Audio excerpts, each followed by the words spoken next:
Yo, what up, what up, what up, people? Welcome to the Joe McFo Show. Let's get some music going on right now.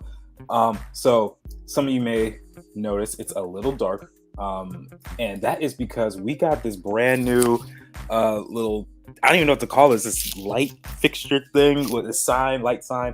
It says Joe McFo, and I want to have it up for the whole stream because I just got it in the mail today. It was a Christmas gift. I'm not going to say by who because I don't know if they want me to reveal, but it is someone who comes on the streams. So if you're watching this, thank you very much. Let's see who we got here in the chat. We got Good Morning, Jordan Markavard. Thanks for getting up so early, bro. I appreciate you coming on as usual. Jan says hello, hello. Kathy says, hey, what's up, Kathy? So Joe McFo fam, we are going to get to drawing as per usual. But again, check out the awesome sign. It's so fresh. It's so fresh. And it's purple and it fits with the whole spider aesthetic over here. So it's just awesome. So yeah, I'm really excited about that. So we're going to be continuing on with Chef Fufu today. We didn't get to finish him last time because of stuff. I can't remember exactly the reason why, but it just took longer than I thought. I'm probably not going to finish pork chop because pork chop, I'm still trying to figure out what to do with the animals for shadow boxers, to be honest with you guys. So we're going to figure that out. But once we do finish Chef Fufu's colors, we do have another character that we got to get to, and that is going to be ASAP Bunny. I promised ASAP Bunny last time and I never got a chance to do it. So we're going to try and do it this stream. So yeah, if you guys have any suggestions for how we can make him look cooler, especially when we get to that time that's closer, just let me know. And yeah, we'll try and add it on. But I think he's going to be really fun to work on. He's got a lot of potential, I think. And I just want to see what he does to save bunnies, like why not? So let's see. So we're working out the colors for Chef Fufu here. Okay, these are all colors. I should probably start labeling everything. I'm so used to the Photoshop layout that it's actually kind of messing me up a little bit, to be honest.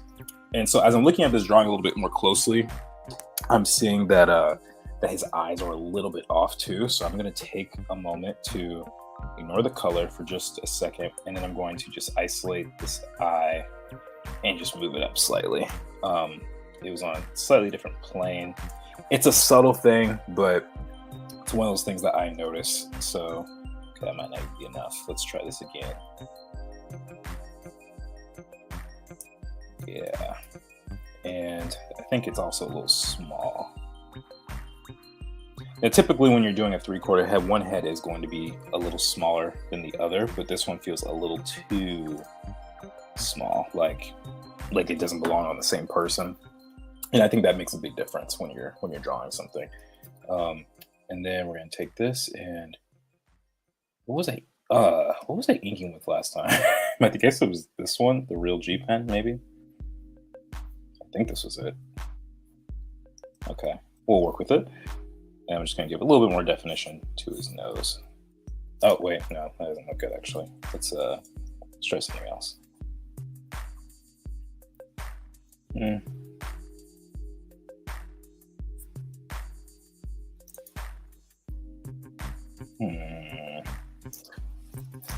It's all these little subtle things about character design. You literally have to make decisions about things like the shape of their nostrils.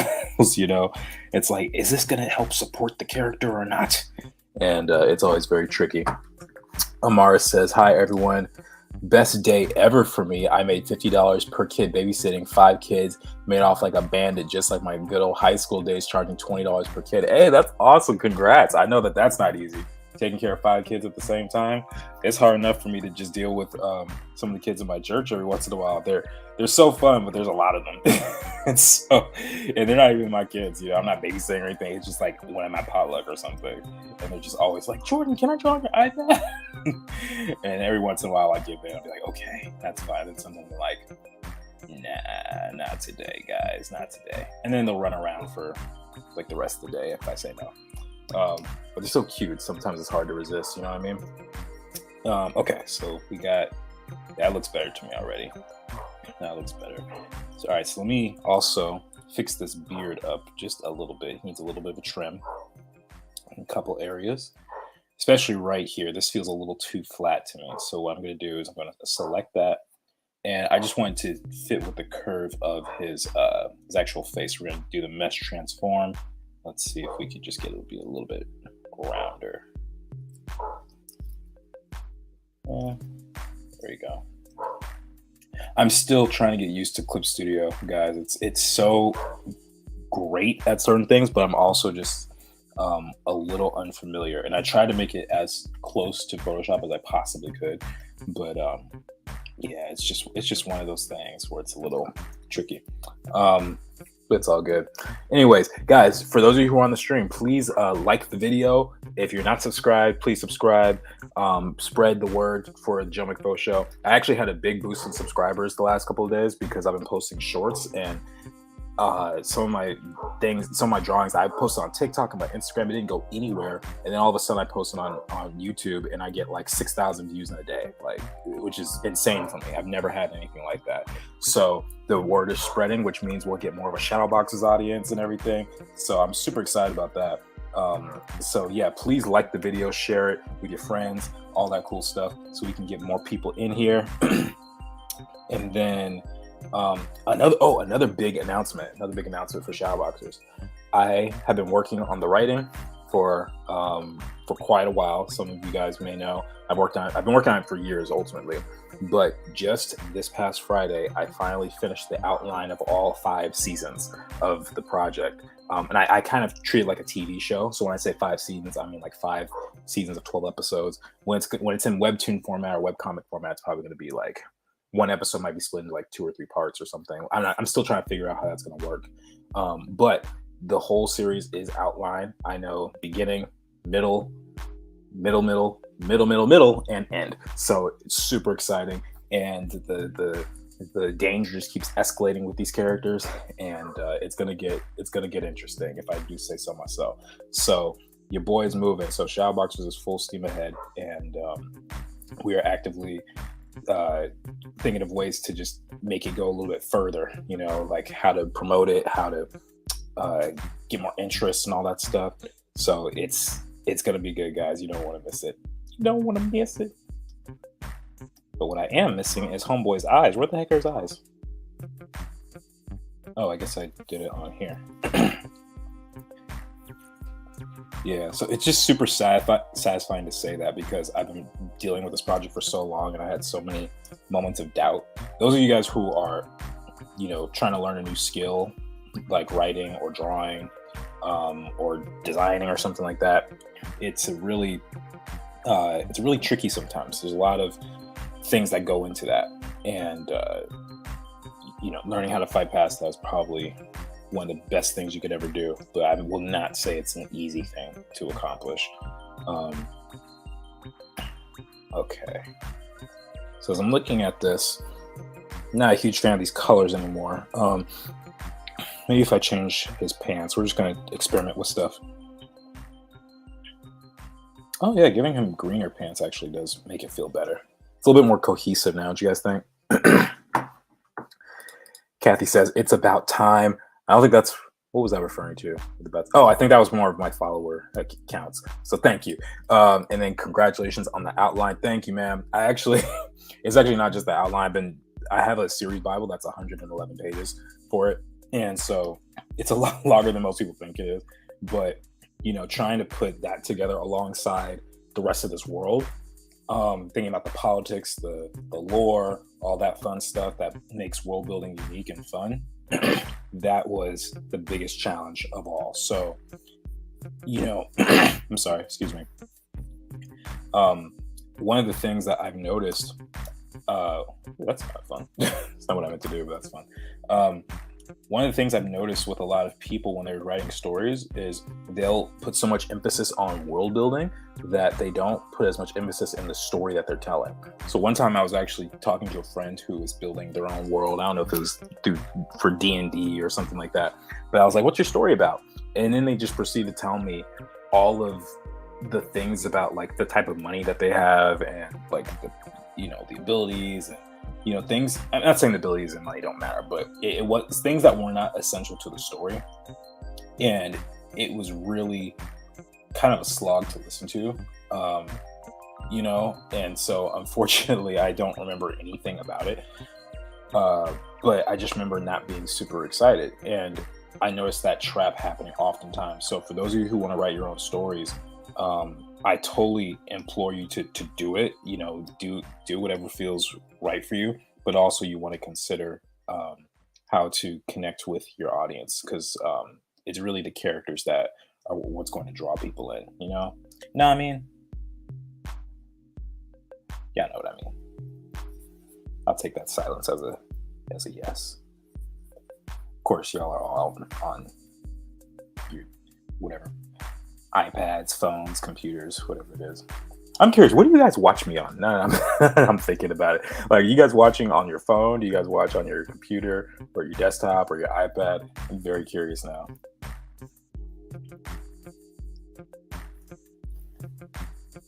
Because it makes me wonder, like, if it's a smaller screen, do you have a hard time seeing the drawings that I do on here? Okay, let's get a little more precise with this. With the shuttles. Whoa. Man, it says all lore, no plot. Yep, all lore, no plot. That makes for a very boring story. iPad/PS4. Oh, okay, interesting. Computer. Okay, gotcha. I don't know why I asked that. I was just like, I hardly know what you guys are like, because it's all, you guys ask me questions, which is great, but I don't know much about you guys in some cases, so it's kind of fun getting to know this stuff. I got you blown up on my projector. Oh, that's sick. I can only imagine like a 3-foot version of my head on a wall. That's awesome. I usually watch an iPad so I can pan at my desk, but also watch my phone because it's easier to type on my phone than my iPad. Hey, that's kind of cool. Hey, get my watch hours up, guys. I appreciate that. I don't think you're doing that intentionally, but that's what you're doing. Let's see here. Okay, let's last I checked, I don't think I really did rush these shadows. So let's actually go on a little bit more clean with this and spend some time. One of the key things when it comes to shadows is you just have to think about form. You really have to think about that, and what direction these things are facing, right? That's probably the biggest thing here. So, and you always want to pick a specific light direction, right? So so in this situation, the light's coming from the left side. It's easier to tell because the shadow is so strong, but you always want to keep that in mind. Like, how would the light affect all of this? Right here, you also have to consider, like, his head's not actually flat like this. I don't even know how this even happened. I think I was just rushing, but I'm gonna have to go in and really carve out the shape of that face a little bit. The shape of this nose as well. Right? Mouth. A little bit of that chin. He's got to have a little bit of chin under fat, right? I'm just going to lower the opacity on this so it doesn't feel so stark. He's not Batman after all. At least not by day. Okay. Can you imagine if this dude dressed up as Batman? and he's a vegan restaurant owner by day, crime-fighting vigilante by night.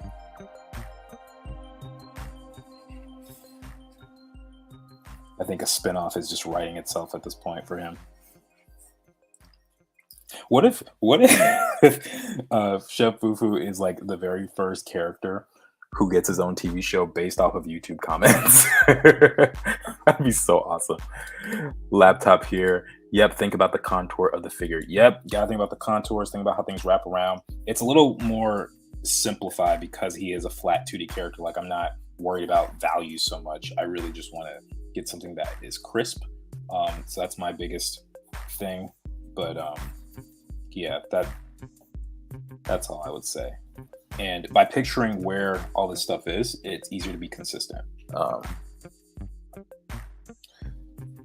And I would also recommend using a hard round brush. You don't need anything textured. I mean, unless you want that effect, but I don't particularly find it useful. And I also like to use the lasso tool and just kind of sharpen up the edges, because when you are using a hard round brush, it'll leave, very wide kind of bulbous shapes. You don't always want that. Sometimes you just need to cut it and make it really sharp. So in this situation, that's kind of what I'm doing here. Thinking about how one side's in light, one side's in shadow, and something that's repeated like this, you might see that every once in a while. And I also try and group shapes together. So, instead of just having a bunch of like little stuff like this, sometimes it's easier to just say, let's just do one big shadow. So it's easier to read, something like this. That might be a little much, so I might say, let's say that. And because I put this little wrinkle here, I could just go in and put a little wrinkle on the shirt.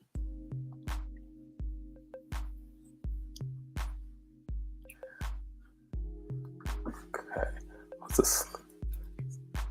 Guys aren't talkative today. How's everyone's week going? Everyone having an okay week?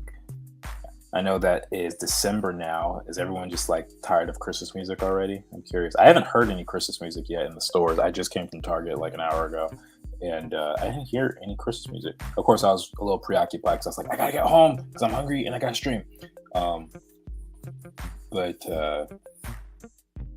Yeah, my class on last Monday, they were like, please don't play Christmas music. And I said, if it's going to be Christmas music, it's going to be like the Jackson 5 Christmas album or something, or like old school stuff.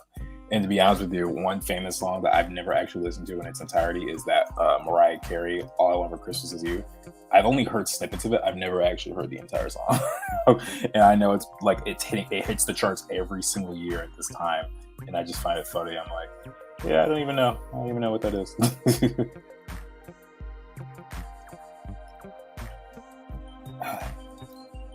I'm not used to that light table thing. I don't even know what that is on here. Ooh, maybe cricket. Okay. It's 5 a.m. Don't have much to talk about. That's funny. I get that. I guess I get that. It's final exam season for me. Oh man, what are your exams like? Because you're studying graphic design, if I remember correctly, right? Doing gesture drawing practices I watch. Okay, dope. Weekend was too short. It's the same length as it was last week and the week before and the week before. But I understand it does feel too short sometimes. I might do some head drawing practice. Hey, there you go. That's what I'm talking about. Some head drawings. All right. So here. Yeah. Saving and recovering. Okay. I can't get mad for it saving automatically for me, I guess, right? It's a little disruptive, though. Okay. All right, I think... What do you guys think? How's he look? Maybe I should work on his hat. I don't know. Or a shirt, maybe. The shirt being white just feels too bland to me. I want to try something. Let's see what happens if I do this. Some of you guys may not realize this, but this is what character design is all about. You just try stuff a bunch. And you just get an inkling like, that might be cool. And then you might be like, nah, that sucks. Oh, this actually doesn't look too bad. Kind of crisp black. They say black is slimming, right? Is that what they say?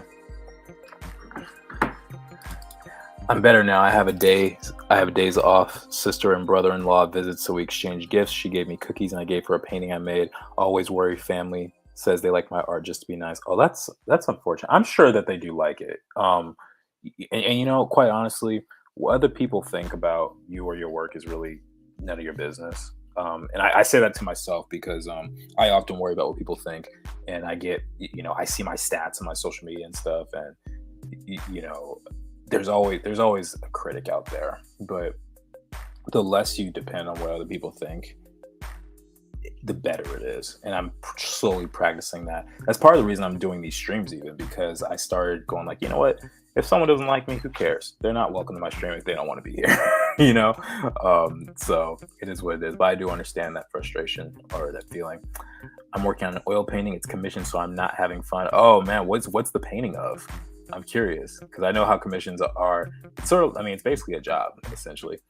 For my drawing final, it's this long panoramic perspective drawing of the public space, which I finished. Okay, that sounds horrible, but I'm glad you finished. Um, and then for my painting final, I have to paint a reflective object with my reflection in it, and I choose to paint a bunch of mirror balls. It's pretty tough and tedious. Mirror balls, no wonder. Oh my gosh. It's hard enough to do one mirror. Wow. Kudos to you, though. You sound like a very hardworking young person.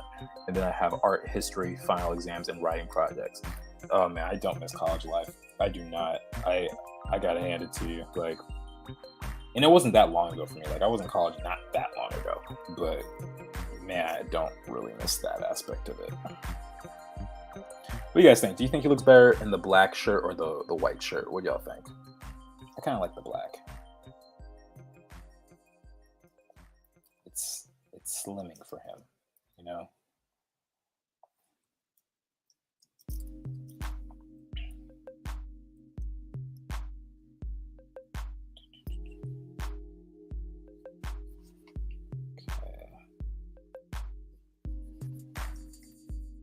Yeah. Oh, I forgot to do his arm hair, huh? Okay, how do I do this? I select magic wand.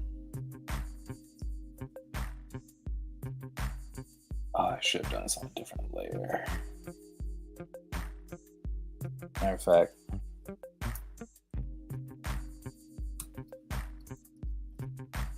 there we go. That helps there.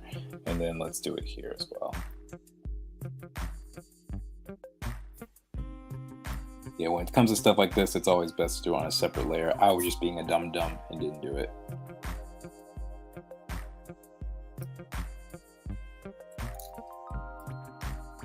Cool. All right, and then let's make sure all these lines are gonna be black.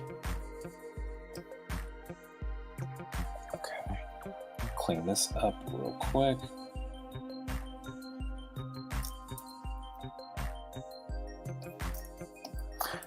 By the way, guys, I'm curious, for the live streams, is there things you really want me to do on here? Like, because I assume there's probably gonna come a day where I'm like, I don't feel like working on shadow boxers right now.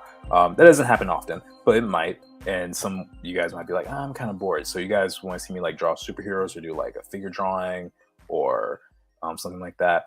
If we did painting, only thing about painting is I would have to use Photoshop because I'm most comfortable with that. And considering how my tech issues have been, I'm trying not to do so much of that. Not to say that's going to be the case forever, but that is something that that I do notice. So are you guys interested in seeing me work on anything other than a Shadowboxer stream? And if not, that's totally cool because this project is like my baby, as you guys probably have figured out. So I have no problems with doing this every single stream. But with y'all as my fans, I figured I gotta ask y'all. Gotta ask. Manet says black. Okay, we like the black shirt more. Okay, cool. Oil painting of an old man, and the photo they gave me is horrible for reference. Oh, that's the worst. That is the worst. Is it too pixelated? Is it bad at lighting? Like, what's the issue with it? I'm a graphic design student, but we don't start graphic design classes till sophomore year. So now it's just foundation art classes like drawing, painting, and sculpture. Oh, okay, gotcha. Yes, foundation year. That was a journey. I don't know. For those of you guys who went to art school like myself, do you guys remember? Oh shoot! Oh man, I think I messed up. Copied these lines incorrectly. Anyway, do you guys remember that year fondly at all? Foundation year. Oh, what? I thought it would have copied just the selection. Okay, so wait, what? Okay, now I'm really confused.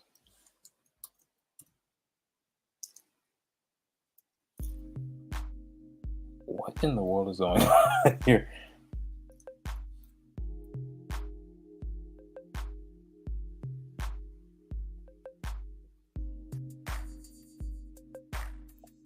Okay, I don't know what just happened, but I'm just gonna redraw that arm hair because That was just strange.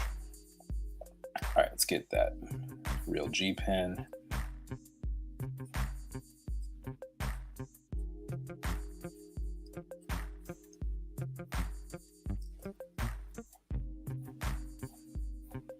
I'm not really focused on like how precise these are. I really just want to get that effect for the arm hair. And I should probably make a brown like this. Make it match. You probably won't even be able to see it, but let's just try it. Should be. Wait, what?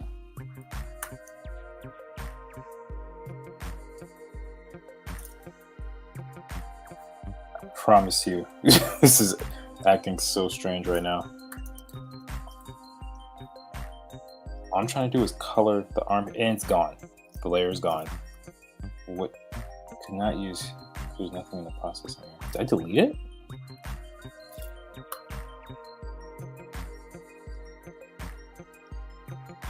I'm sorry, I'm just distracted by this now because it's irritating.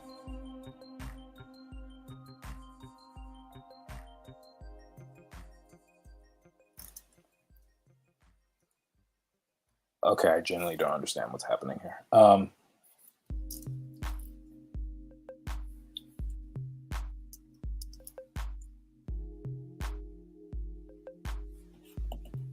Nothing is. Wait a second. Something is up. Oh, I get it now. My pen stopped working. Okay, that's what's happening here. It's that same issue. Here's that tech issue again, guys. So let me re-download the driver. Give me a second. I swear, ever since that update that my computer just randomly decided to give me back in like September, everything has just gotten so weird with the way I work, because it's never happened before. Like never. I've had this computer for 2 years and I would never struggle with my pen just going out on me like that. And it's not like this thing takes batteries or anything. So yeah, we're gonna have a brief intermission because Wacom decided to be weird on us today.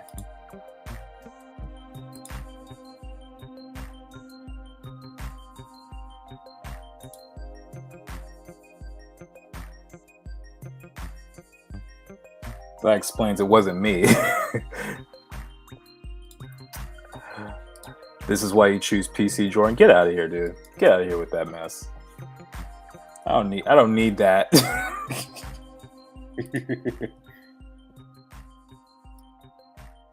This never happened before, man. How would I know?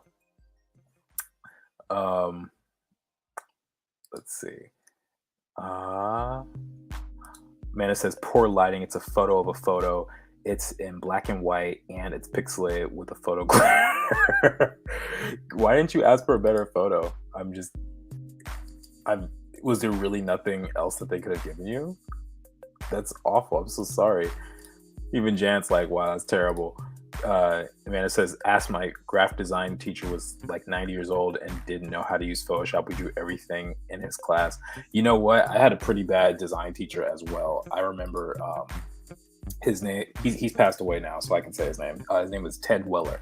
And when I was in school, people used to call him Dead Ted. We didn't know why until we got him. And he was the senile professor who had tenure.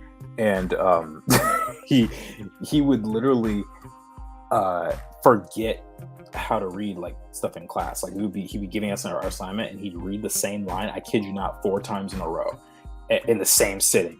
And we'd all just be sitting there like, the heck is going on here? And so yeah, it was just one of those things that happened. He would never remember our names. One time he even let us go early for the day, like 3 hours early for some reason. And then I think either I stayed behind or a friend of mine stayed behind. I left. I can't remember. But one of us stayed behind for, I don't know, whatever reason. And then he comes back and is like, where'd everybody go? It was just the most sad experience ever. I felt so bad. I felt really bad for him. So yeah, it's unfortunate when that happens. Manette says tech issue equals take a drink. Oh my gosh. You know what? I don't want to turn that one to drinking game. That one actually is gonna make me sad. Um, wow, Wackham's giving me a hard time right now. Hold on. And I restarted the computer before I even started the stream. Usually that takes care of things, but yeah, I guess not. But again, by the way, for those of you who are new, check this out. Isn't that awesome? Just Joe McFo, right? I'm in love with it. I just got it today in the mail. So it's only a couple hours old, and so you guys are the first to see it. Amanda says, Max for life. Mac is trash, can't change my mind. Says the dude who just bought an iPad. Come on, man. Apple. Come on, bro. Same company. Get out of here. Okay, hold on. This thing is acting up.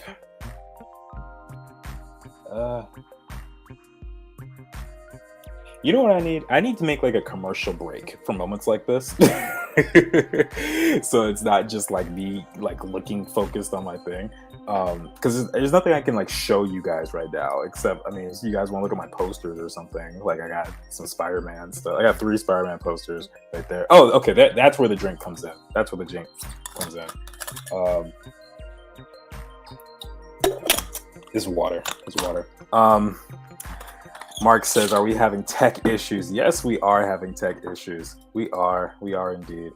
I can't help it. I don't know what's happening here.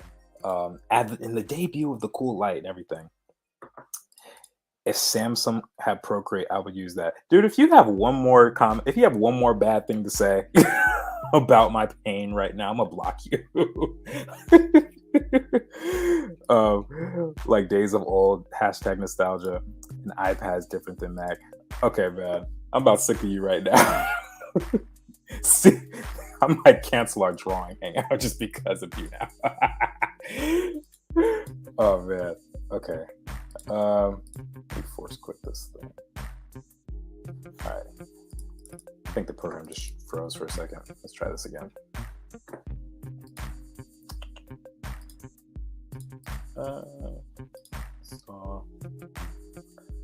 Okay.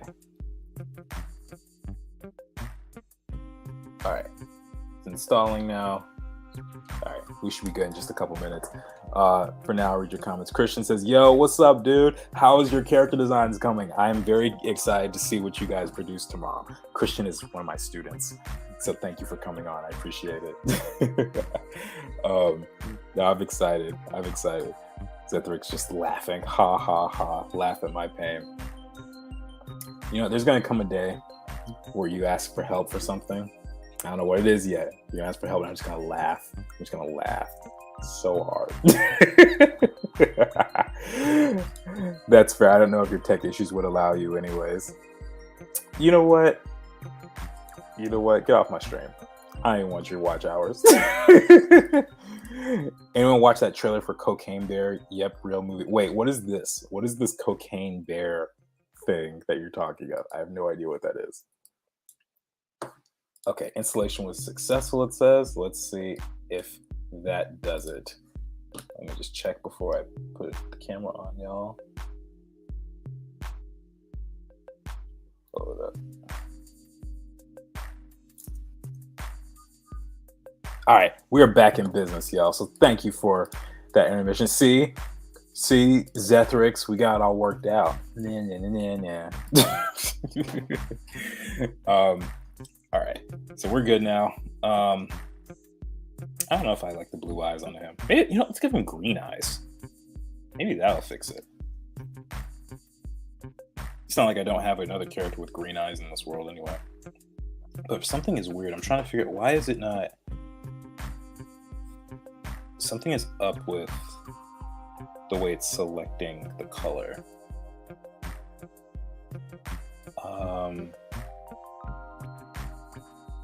I wanted to select all layers.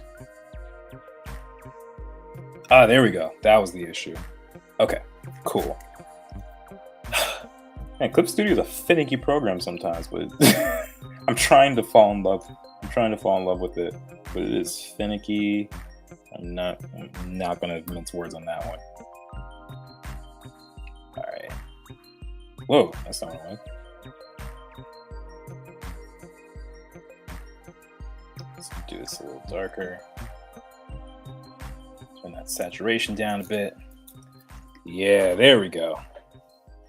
Does that look like a Chef Fufu right there? I think that's looking pretty good. So we still have to include a logo at some point. I have to do that at another stream because that's gonna be boring, and I'm not really a logo designer.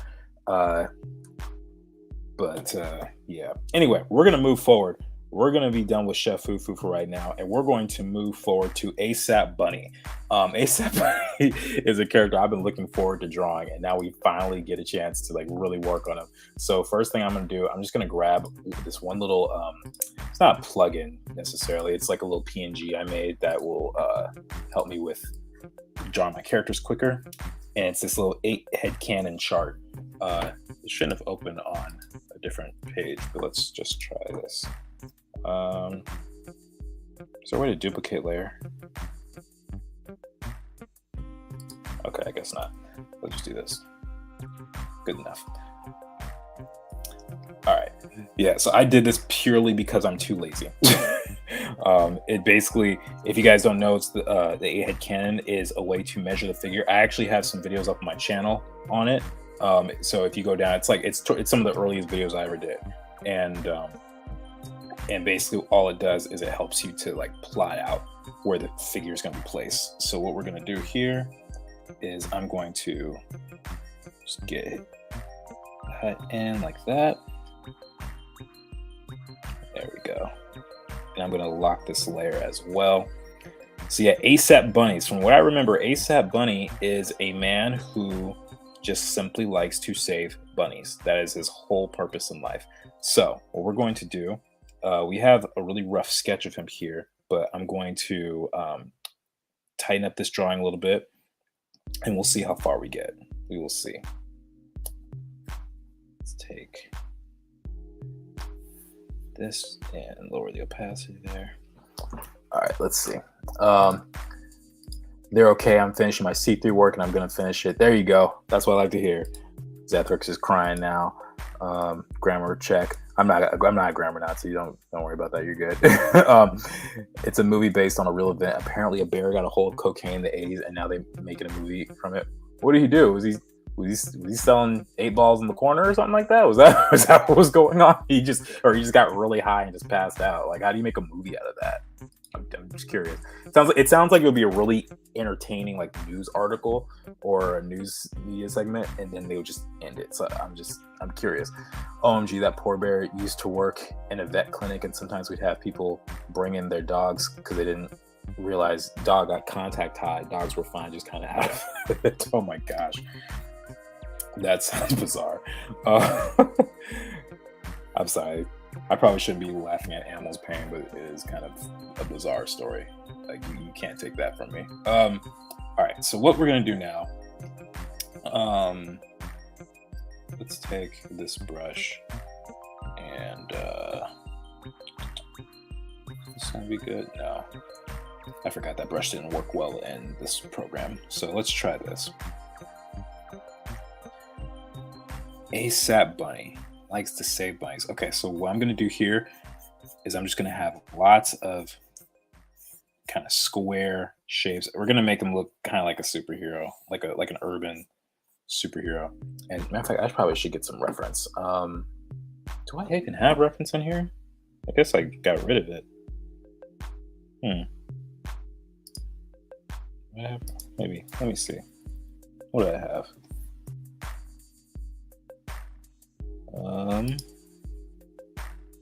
Yeah, I think I got. How's the body? Wait, there we go. There's the reference I'm looking for. Okay, so let's put these somewhere. That's a reference for the body, and this one was for the hair and the face shape. So now we have that. His face is all covered in hair. This is going to be a little trickier than normal, but that's okay because it's going to say a lot about his character. So. And then I'm also going to just lighten this background because we're working online right now. I want you guys to be able to see it clearly.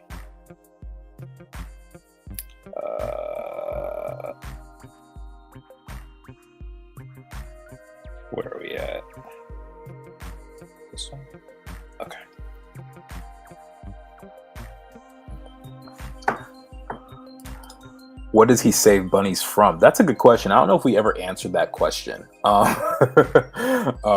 We were on a stream. We just said he likes bunnies, and so I don't even know how it came up. I think I was showing my design for a bunny character for Shadowboxers, and someone just like, "What if he just saves bunnies?" And I was like, "Okay, that's funny."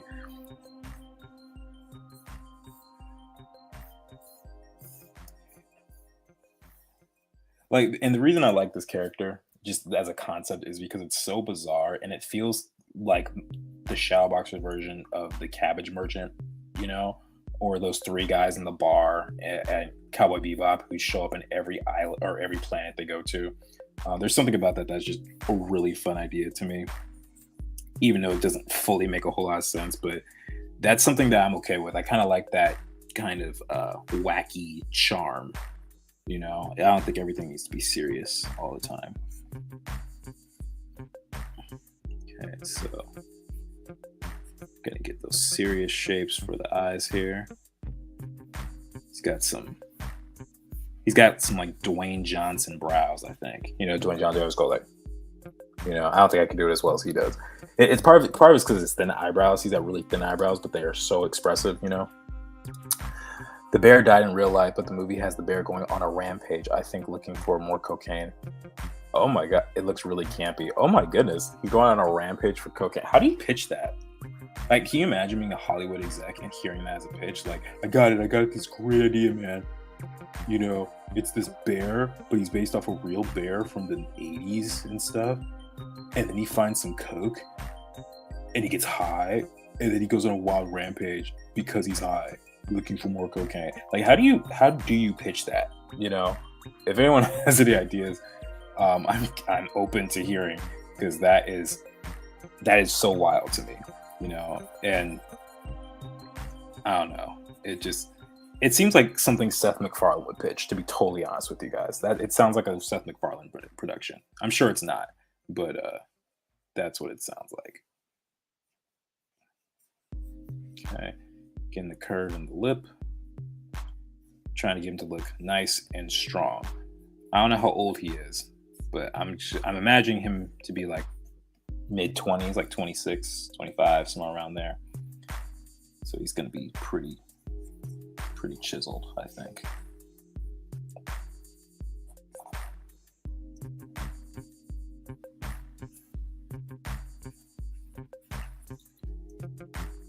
Yeah, there we go. I think that's already looking pretty good right there. He needs to have like his own theme song, I think. I think that's also what's going to make it work pretty well. Russia bears huffing jet fuel. I remember that one. What? Oh my gosh, when was this, dude? Oh my goodness. Noxymation. What's up, dude? How you been? We are witnessing the creation of a brand new meaning like 5 or 6 weeks old at this point. However long ago I drew him for the first time. This is ASAP Rocky. Not ASAP Rocky. ASAP Rocky already exists. ASAP Bunny. That's what it is. ASAP Bunny. I should give him like a cup full of like lean or something. Lean and syrup. He just looks like that kind of dude who would take part in that. He looks like he listens to a lot of Lil Wayne, you know? Maybe your cup's full of syrup and lean. All right. But at this point, I'm going to get a little bit more focused on drawing his body again, and then I'll draw the clothes on top. I know I have, actually, wait, I can actually get rid of this layer and just really define his clothes a little bit more, because I already kind of did it. It's a little too wide at the top, though. I'm not feeling his trapezius muscles so much. So let's bring that in. You guys can see how I correct it. This is why you guys always see me do multiple sketches of the same thing, because especially when you're designing a character, you want it to feel a certain way, and it's always the hardest. Like, once this is designed, I can draw it in like 10 minutes, no problem. You know, if you ask me to draw Javen right now, it'd be real easy. But that's really after the design aspect. He could sing his own theme song like Kronk and Emperor's New Groove. Yes, I love that idea. That's awesome. I love it. 2017, I think that's when the Russian Bears Huff and Jet Fuel happened. Okay, that is bizarre. I was gonna say hilarious because it is, but it's also like really sad that they're Huff and Jet Fuel. He should have a big grocery bag with just carrots and lettuce. Wait, I could totally pull that off. I'll put the grocery bag here. If I don't do it, please just put it in the chat and remind me, because that is an amazing idea. Jordan, he needs a polygon bunny mask. Oh, a mask. Okay. I guess we can give him a mask. He had a tattoo on his stomach. I'll have him. Maybe I'll have him hold the mask because I don't feel like I like this face and I drew it already. So we'll have him holding a mask and we'll give him a bunny tattoo. We'll see how that goes. Maybe I shouldn't give him a bunny tattoo. That actually might have a lot of different connotations now I think about it. All right, so he's gonna be this big, broad guy. Really wide torso and rib cage area. Right.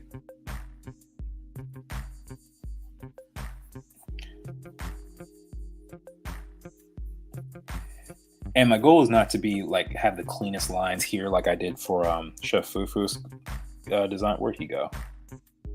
Fufu, where are you? Up here. Yeah, I don't know if I'm gonna do like super clean lines like this, but I do want it to be clean enough where I can at least understand what's happening, because doing super clean line work is always a little tricky. Megan popped on. Hi, Joe McFo fam. ASAP Bunny is ripped. Yes, he is. He's very ripped. He's got to save all the bunnies and he's got to be ripped for it. Then we got Mark saying hello to Megan. Megan, wait, Megan didn't see this. You got to check this out. Check this out. Look at that. Isn't that cool? And that's so awesome. I keep going back and forth to this thing because I think it's just sick. But our fellow SB friend got that. So yeah, I'm super excited about that. And he only buys organic, non-GMO, expensive carrots and lettuce for the bunnies. He is such a sweet man. That is very sweet of him. I like that. Let's break the stereotypes. Let's do it.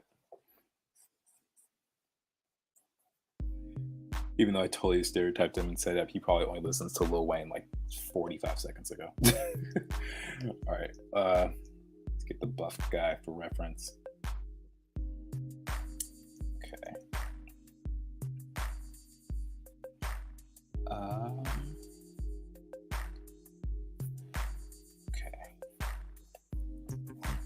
Let's move you closer. No. Whoa. Move layer. Okay.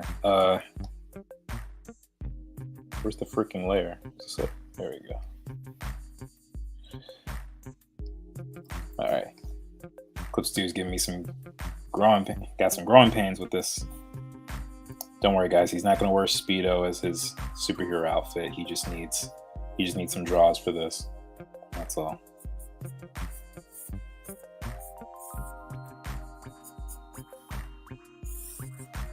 He's got to work out. Bench pressing for the bunnies. Leg press for the bunnies. That's what his shirt will say. If he ever wears a shirt, it's just going to say for the bunnies, and it'll be like the number 4.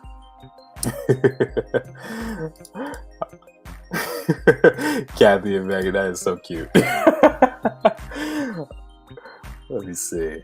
Yeah, so we're gonna give him non-GMO carrots. I don't think I have enough room in here to draw a sticker that says non-GMO, but what I can do when I actually show him in the comic, we'll do a close-up shot of the non-GMO bunnies.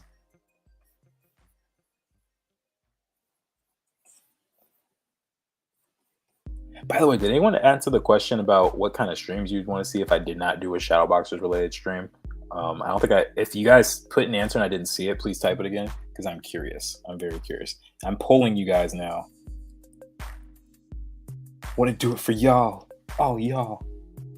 Because you guys are what makes this stream fun for me. You know, like even if it's an intimate crew, like there's only like 10, 15 people on usually, but you guys are still really awesome, and I want to be able to provide as much as I can for y'all. So let me know. Let me know.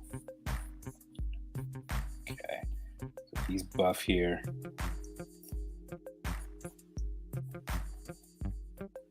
All right. Oh yeah, if he's gonna be holding a bunny mask and some groceries, I think the bunny actually would work better here. It'd have a better silhouette like that, and then the groceries can be in this hand. So I could just make this into a fist. Just keep it as a fist.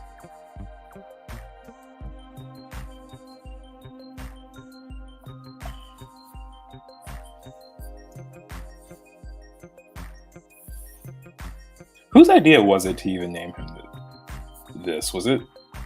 I feel like it was either Amanda or Ginger Cell. I can't remember who it was. And if I'm wrong and you're in the stream, please forgive me. It's like, hey, that was mine. That was my concept. You know. All right. So yeah, he's looking pretty yoked there. He looks like he can save more than bunnies. I'll tell you that much. Like I certainly would hide behind him.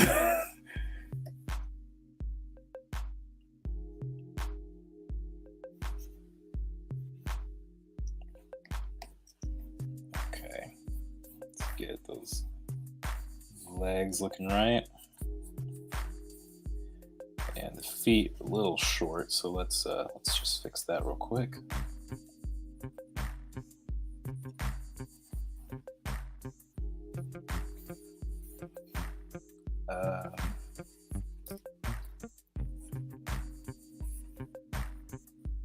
Let's see. It's close enough, I guess. All right.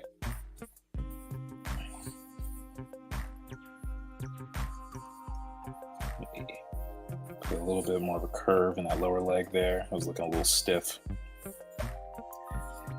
This is literally how I draw and design all my characters. I'll start with this basic setup, and then I'll just grow and build on top of that.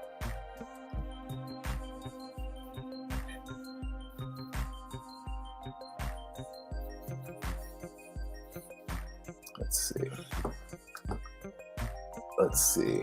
Oh, well, we got a lot of comments. Workout habits for the rabbits. That's awesome. I want to see Avatar and maybe other characters in your Shadowboxer style. Ooh, you did tell me that the other day, and I'm glad you brought it up here. We should do that. I would like a Shadowboxer's poster. Okay, that would be fresh. Spider-Man. Okay. I will drink to that and to this. It's water, guys. It's water. Because remember, that's the rule. If I mention Avatar, and I'm talking about in a session, or a sitting, if we're having the conversation on it, that doesn't really count. Anyway, but yeah, we're drinking water here because one, hydration is important, and two, if you all drink alcohol, you will be dead by the end of the stream, and I'm not going to be responsible for anyone's well-being to that extent.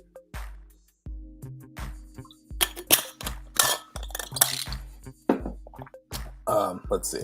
If I say ATLA out loud, do people drink? Or if I say, do people drink? Oh, well, Jordan will read my comment out loud anyway. Yeah, pretty much. You guys are stuck if you type it in. I would also love one. I agree with Amanda with the poster. Okay. You know, I do have some poster designs that I never finished.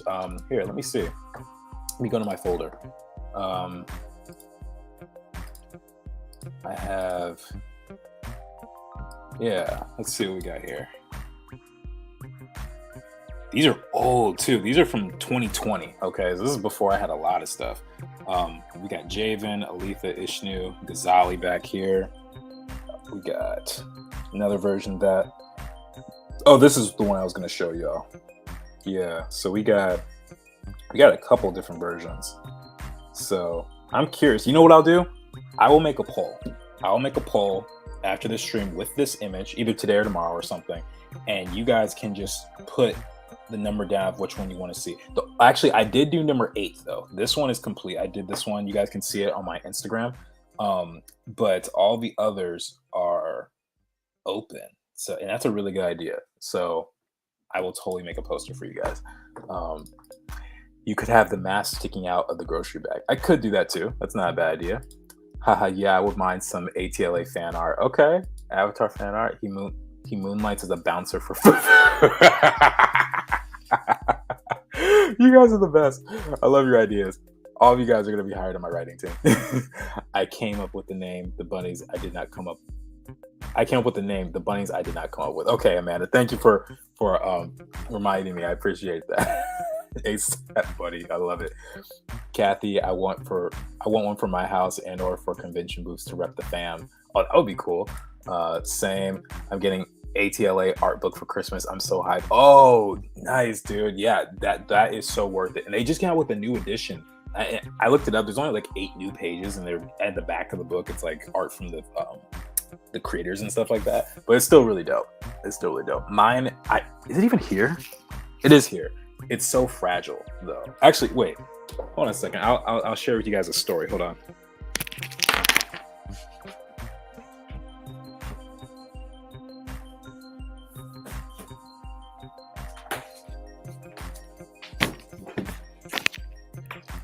Okay, so here, let me take a brief pause for a second. So I have all the Avatar art books, right? You guys are just gonna have to drink a whole liter of water after this conversation is over. But I got the original art book right here. But the thing that I am most happy with, right before I went to college, they had a book signing at the Grove bookstore in Los Angeles, and I met all the creators and I got it signed. And they signed it to me because I'm never selling this, so it's not like, I mean, people are like, oh, but you can't resell it, they put your name. I'm like, screw that, I'm keeping this forever. Are you kidding me? This will be buried with me. So we got Brian Canezzo here, Mike DiMartino, Rio Keon, and Joaquin Dos Santos. Very awesome book. The only thing is I looked through this book so many times that the binding is incredibly weak.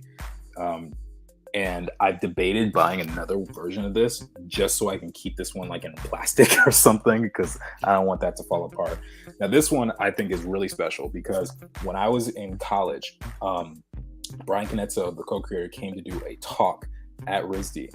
And I got this book. This was released at the exact same time, but his box had been shipped to his house in Los Angeles while he was teaching in Rhode Island. And so when I presented this book to him, I gave it to him and I wanted him to sign it. He was like, yo, I'd never even seen this one. So this is the first book he actually saw in person. And as I mentioned, I got him to sign it. So this is literally the first Brian Canezzo signature in Avatar or Legend of Korra Book 3. It is mine, and none of you can have it. So yeah, it's pretty awesome. Let's see. Scratch that. I would like a signed poster. Oh, you know what? Would you guys like signed posters? We can make some signed posters. I didn't know you guys wanted that. I didn't know. Just say the word, says Kathy. Pastel Blockhead says, hey, yo, what up, dude? How you doing, man? Good to see you on here. Yes, definitely signed. Dude, it's going to be worth more because it's going to be your copy.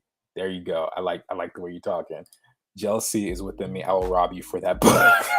JK mostly. Well, wait, did he write my name in here? Hold on a second. Let me just double check. Ooh. He did not write my name in here. So, you know, I do. The one regret I have is I wish he had written like first signature. You know what I mean? Because if I were to find him now, there's no way he would remember this because this book came out in like 2014 or whatever. There's no way I could like make that work. Killing. Oh shoot, the sign fell. Hold on. Hold up. Got to be represented properly. Ugh.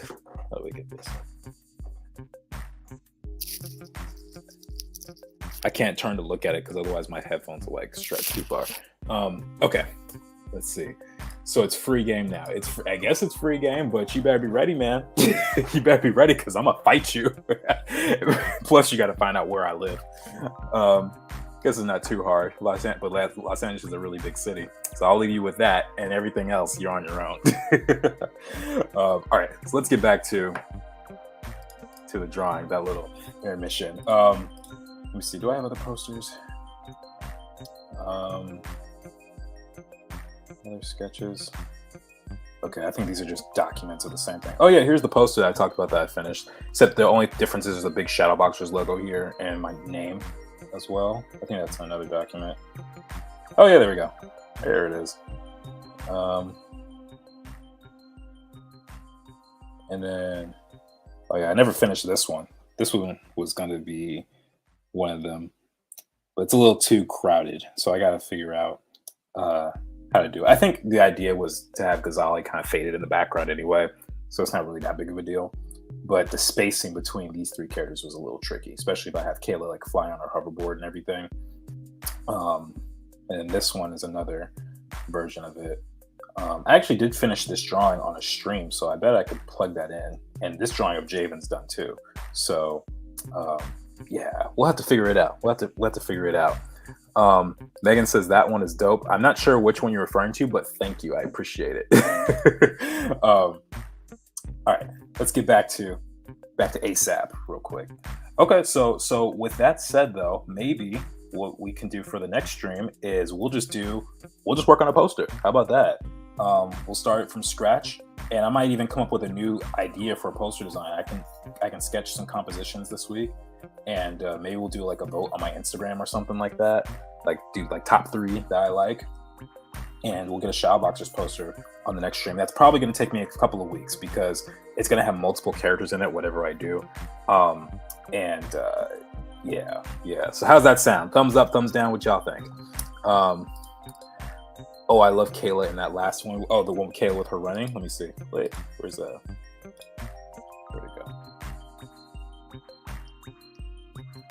I assume you're talking about. Okay, so Megan likes the one with Ghazali, likes that one, and then Kayla in the last one where she's running like this. That's one that Kathy likes. On series acting up all of a sudden. Yes, poster design. Okay, yeah, let's do it. We'll do a poster design. You know, one I gotta be honest. One that I actually really want to try is this one up here, number 3, where Javen's using his powers and he's like jumping over these buildings. There's something about this one that I also really like. So, because it's simple, and you know, I was kind of inspired by Miles Morales. I guess that counts as a drink, doesn't it? I think that counts.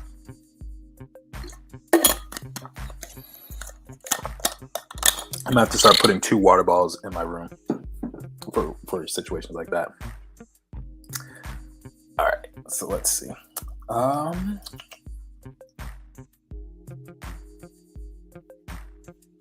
right, and then I still have to do the hair for our boy. Yeah, let's figure out where his hair is. Oh, okay. Well, I'll just lower the opacity here. The thing I like about the way I did this hair is the shapes are very, very strong. So I have that as a basic shape here, and then we can do like looser locks like this. Have a couple shapes breaking that silhouette.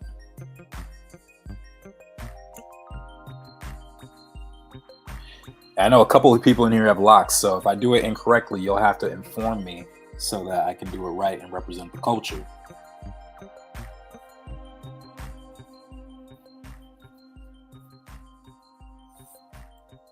All right. So let's just double check here.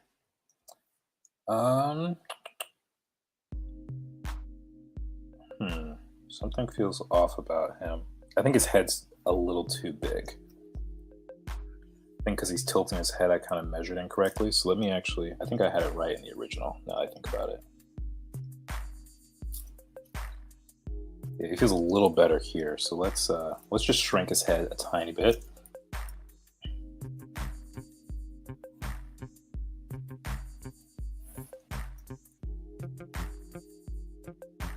Just a tiny bit.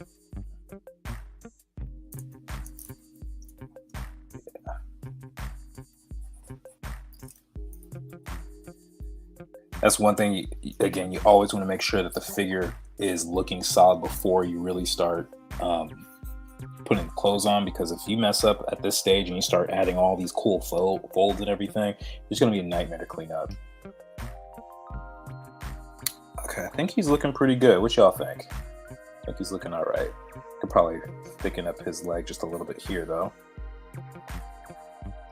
So, and be some small changes, so we'll just do transform a little bit. Yeah. And you know what? Just for stylization, I think I'm actually going to give him slightly thinner legs, because I did an experiment the other day. I was looking at artwork by Sean O'Neill, and he's a storyboard artist and character designer. For those who do not know, his style is very similar to like LaShawn Thomas and the Copeland brothers from DreamWorks and stuff. And he did this T'Challa drawing with, and he looked really, really tall. And I was like, how did they do that? And I realized it was just from making the legs much thinner. So let me see. I actually should have that drawing somewhere. Artwork, characters. Yeah, here we go. So I did this T'Challa drawing last week, but you can kind of see. Whoa, hold on. You can kind of see like he just feels a lot taller. So what I'm doing with ASAP Bunny right now is I'm just thinning out his legs just to make him feel like a little bit more, not lanky, but just a little bit more sleek. Let's see. If you do that one with the buildings, I can help demo some 3D, though the buildings are pretty simple, and it's good not to get too fussed about always doing 3D. Okay, yeah, let me know. I don't know how we would work that out by doing it on, if we should demo that live here, or if we could do like a pre-recorded video or something. Maybe we'll do that. I don't know. We'll figure it out, Megs. We'll figure it out.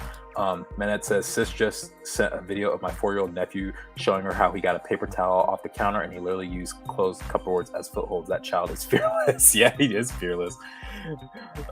Mark of Art, sorry for not participating as much today, guys. My internet is doing a thing, so I'm a minute or 3 behind. It's all good, man. Hey, if there's anyone who understands tech issues, it is your boy, right? So don't even stress about it. We are just happy you are here hanging out with us. Okay. All right, so I think just do a slightly thinner rib cage. Just bring it in a little bit more.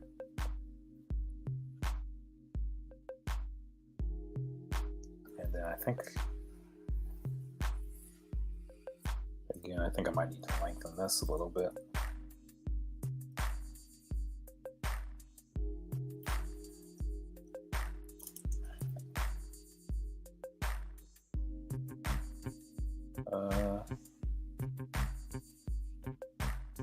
I guess it's okay. Something about him just doesn't feel quite to the proportions for some reason. I don't know why. Oh, maybe it's this. Maybe I made his torso too wide. Let's actually try this out. I'm gonna bring his arm in a little bit closer. Oh yeah, that already feels better. One of the biggest tips that I can give you guys who are trying to become artists is learn how to self-critique. Because there's going to be times, like in my situation, where I don't, you may not have somebody around to give you feedback. And of course, getting other people's feedback is essential to being an artist, right? But there's going to come times where that's just not available because like it's 4 o'clock in the morning and you have a deadline, right? So if you can see what's wrong with your own artwork, it's going to make you much more valuable, not only to other companies, but just for yourself. It's going to be a lot easier to manage things. And so now this character feels a lot more solid to me than he once did. So I'm gonna do one last thing. I'm going to just slide this leg over just a touch. And then make it not look like he's standing on his tiptoes. Just rotate that a little bit.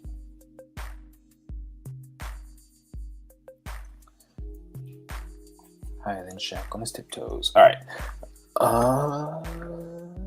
Okay. Just want to make sure I wasn't missing any comments. Okay, so now we got him naked. So now we can put on some clothing on our boy. Let's see what did we give him before? What was his clothing looking like?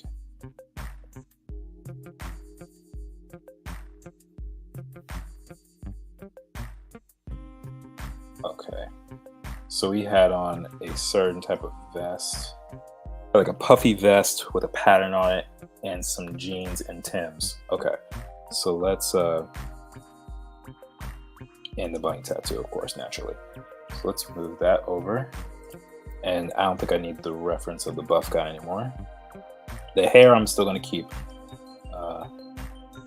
I'll put ASAP body, and then ASAP clothes sketch. All right. So from here on out, we're just gonna be sketching clothing on our boy.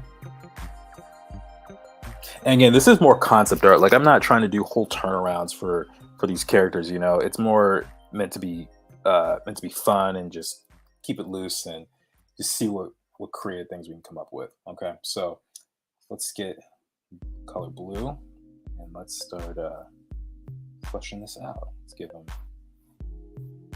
his vest.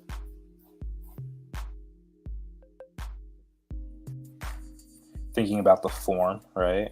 You want to make sure that the quilt is going to wrap around his body. It's not just going to cut off on the side. And it doesn't have to be super form-fitting, but it does need to kind of respect the things I've already established about how his body looks.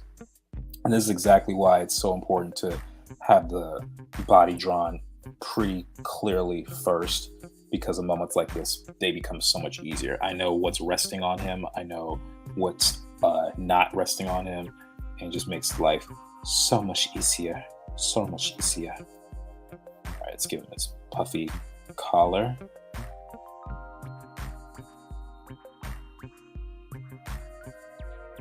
Should be a collar or a hoodie. Let's make it a hoodie.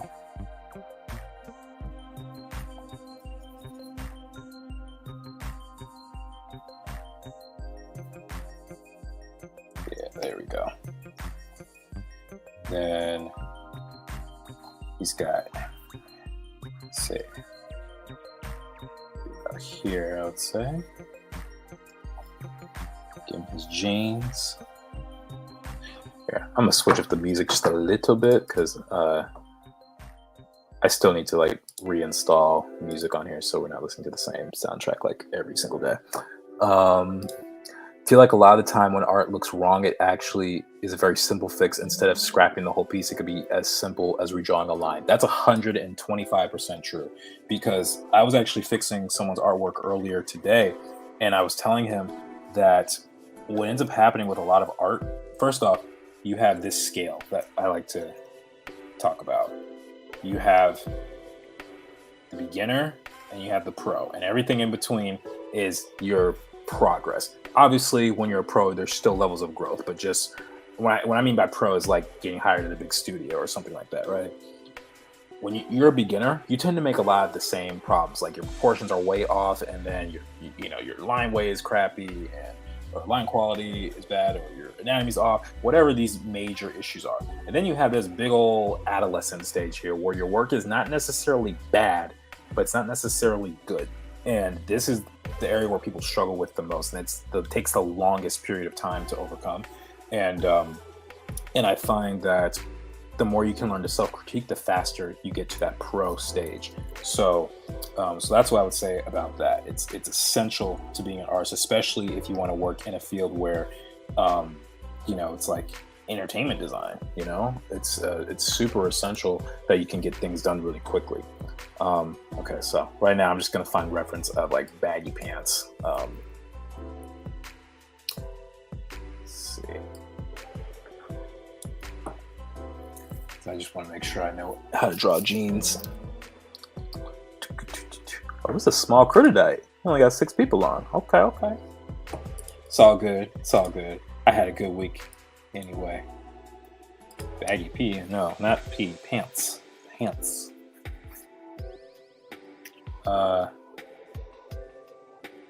Okay, let's go. Baggy pants, men. Okay, here we go. This is a little bit better.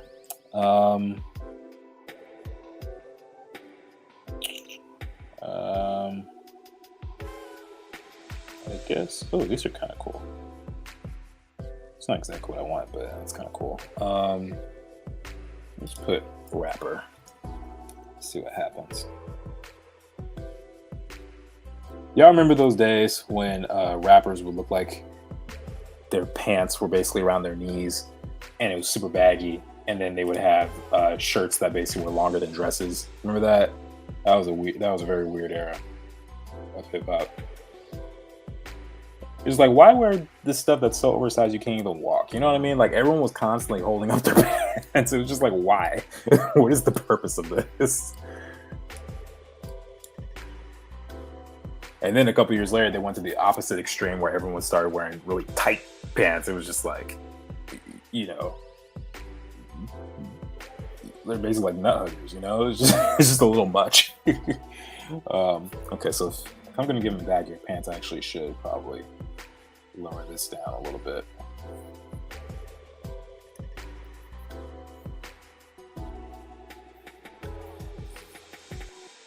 There's actually one kid on Dr. Phil, I remember, and he was his pants were so tight that his father put him on the show basically to tell him, like, if you continue to wear pants this tight, you won't be able to reproduce when you get older, which is true. But it was just so funny. I just had that memory. Go for the 90s Jankos. I don't even know what that is. Pants on the ground, looking like a fool with your pants on the ground. Yes, I forgot about that. Oh my goodness. Was that part of the same clip? Is that what that was? Oh my goodness. Yes, was just thinking about that. So many boys in my class dressed like that with their boxers hanging out. Even then, I didn't understand it. Fashion trends are weird.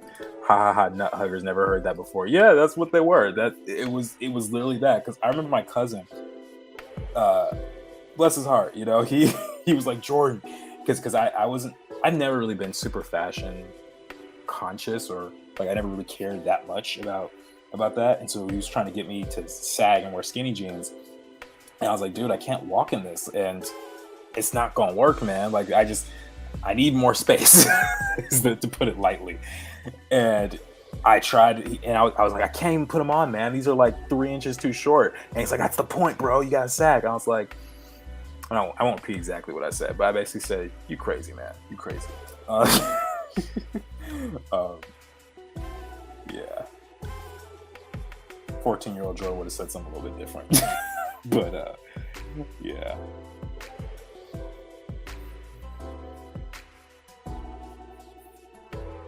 Let's see. It's not even that baggy, actually, so we can push that a little bit further. And then I probably shouldn't be zoomed in as much as I was. Actually, it's actually contributing to me drawing a little slower. Yeah. Stay zoomed out as long as you can, guys. Trust me. I have a bad habit of zooming in too much when I'm drawing digitally, and it ends up just slowing you down big time. Megan, Kathy says, "Oh no, I forgot about that too, Megan. Nut huggers, I'm dead. People be missing out on some gyms tonight." I know, right? Oh man, we're gonna have tech issues, drinking games, and nut huggers. That's the whole, and ASAP Bunny and Chef Fufu. Imagine putting all that, and that's like a Jeopardy board right there. It's like there's like the 5 categories, like nut huggers for 400, and Chef Fufu for 600. Alex, you know, or rest in peace, Alex Trebek. What's the name of the new host of that show? I don't even know what his name is. It's gonna be hard to fill those shoes. It's gonna be hard. I hope they don't cancel the show, but I know it's gonna be hard shoes to fill. Heard of a woman several years ago wearing jeggings and was crouching for so long they cut off circulation. She had to go to the hospital. Oh, that's bad. That's really bad. Oof. Kathy's like, nah, LOL. I'm not sure what you're saying nah to, but it makes me laugh. Okay. And then, we gotta have the Tim boots. So let me get reference for some Tims. If anyone doesn't know Tim or Timberland boots, they are basically like the classic New York hip hop style shoe. I'm sure the shoe was out before hip hop was really like associated with it, but the thing about it is that every dude from New York would rock these, especially black men. just classic. Actually, funny enough, Ghazali's wearing Tim's. Like, if you look really closely. Wait, where is he? My main villain. He's rocking Tim's. Where's he at? Yeah, he's totally rocking Tim's. You see that? They're a little bit more sharp than the average Tim Boo, but if you see the resemblance, now you understand why. Ooh, I kind of like these right here. These are nice. That's one shoe I wish I had in my arsenal right now. Oh, I used to have these. Oh snap! These were the coolest shoes. They had a giant tongue and everything, and it was bright red. Oh, I used to love those things. I wore those bad boys out. Like I actually felt bad about it. Oh, these have nice little cotton in here, or like puffiness. So I think we can use that as reference. Give them some puffy puffs. Puff Daddy, Biggie Smalls, Junior Mafia. Represent, baby, baby. Oh.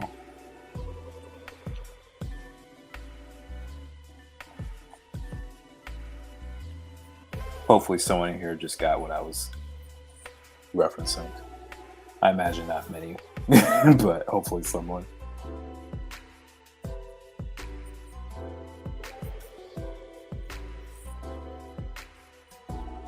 Okay. Alright, and then we're going to erase some of that.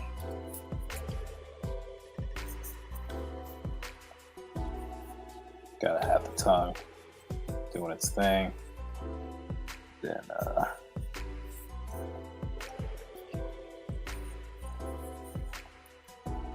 okay.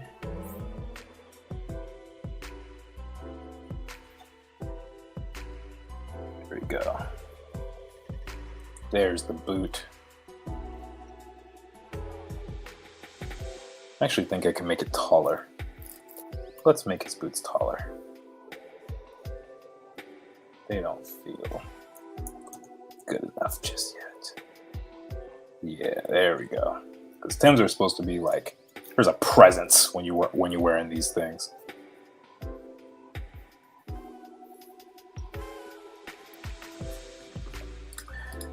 Nut huggers for 400. Oh, that's what you meant. Yeah, that's what they were. All right. They actually had that lady from The Big Bang Theory and the top Jeopardy contestant Ken Jennings as co-host. Oh, that's interesting. My grandma actually got me the ugliest Timberlands I've ever seen. I wear them with pride. That's what it's all about. That's what it's all about. G Combat says, nice, thank you. I think you're new here. I don't think I recognize your username. So welcome to the stream. Welcome to Joe McFo fam. I did. I'm a kid from the 90s. Don't forget to like the vid, guys. Yes, please like the video. Please, please, please, please, please. That would be so nice. It'd be like an early Christmas gift, despite the fact I'll be streaming several other times before Christmas.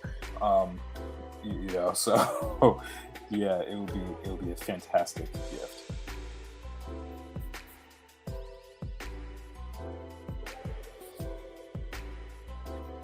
All right.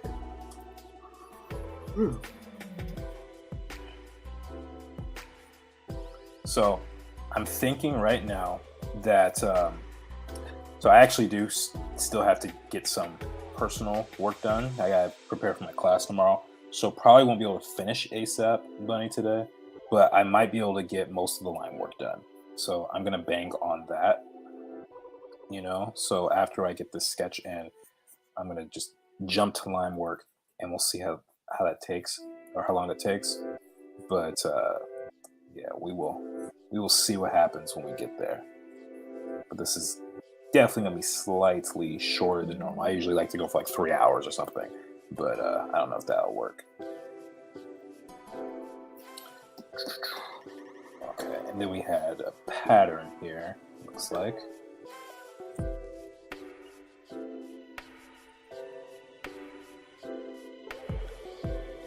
It's like this kind of brick texture almost.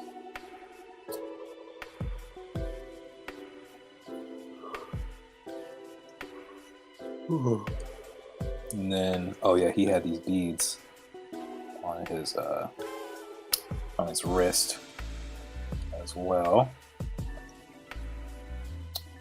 Then what else? Yeah, he's got to include the long hair. I almost forgot about that. He's got to have the sexy long hair. It's covering his face because he's cool. I gotta admit, I've never. You can probably tell by the way my hair grows, but I've never had hair come down my face, and it's the weirdest concept for me. Like I remember, like there are times where like you know when you feel like a strand of hair and it's like hanging on you, and you want to get it out. I feel that I'm so sensitive to that. Like it's like an ant crawling on me if I ever feel a hair that's not mine just touching me. It's the creepiest thing. So I don't know how y'all deal with it, touching the back of your hair and stuff. I guess you're just used to it, but it's just strange. Cameron Stevens, do you plan on making a Christmas piece with these characters? Should I make a Christmas piece? I wasn't planning on it, but I don't know. What do you guys think? Christmas themed shadow boxers. Oh, that could work. That could be pretty cool. Give everybody some cool hats and stuff. Santa hats. Yeah, I would definitely think about that. I guess that clearly means the answer is, do I plan on it? I guess the answer is no, but it doesn't mean I won't change my mind. Because that is a brand new concept too.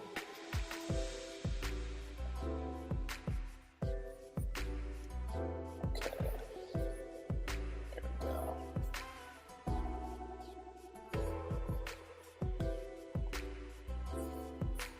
Yeah, here we go. I think this hair is starting to look pretty good right now. The way this is wrapped around, that should be a little bit higher.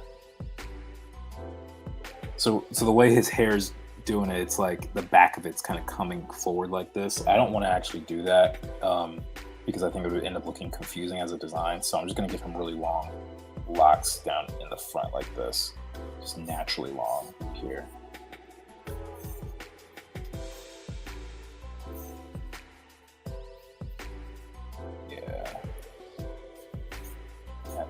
Bulky like this.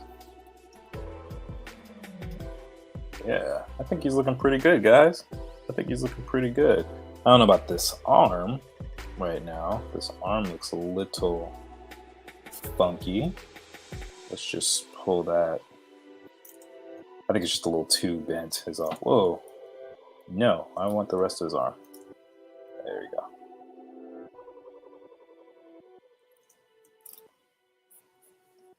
And then this one, well, he's holding a grocery bag. So actually, let's, yeah. Oh, wait, no, he wasn't holding a grocery bag. The other one was holding a grocery bag. He was holding the bunny ears here. How am I doing that? I guess his thumb, like this, and then.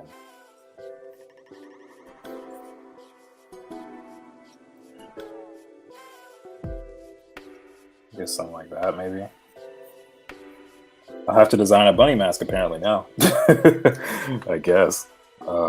Let's do the actual grocery bag though.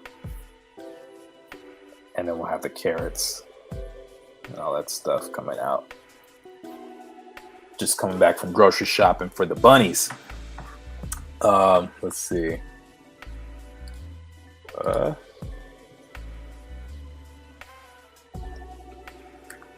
Let's see. I missed a lot of comments. Okay. Maybe that could be how Kayla gets her baby elephant. That's a good idea. Christmas presents a baby elephant. That's a wild gift. Wouldn't that be crazy? Imagine opening. You just walk outside like, I got a present for you. It's a baby elephant with a bow on his head. That would be the craziest thing ever. Fufu with Santa. Oh, that'd be awesome. Or Kwanzaa.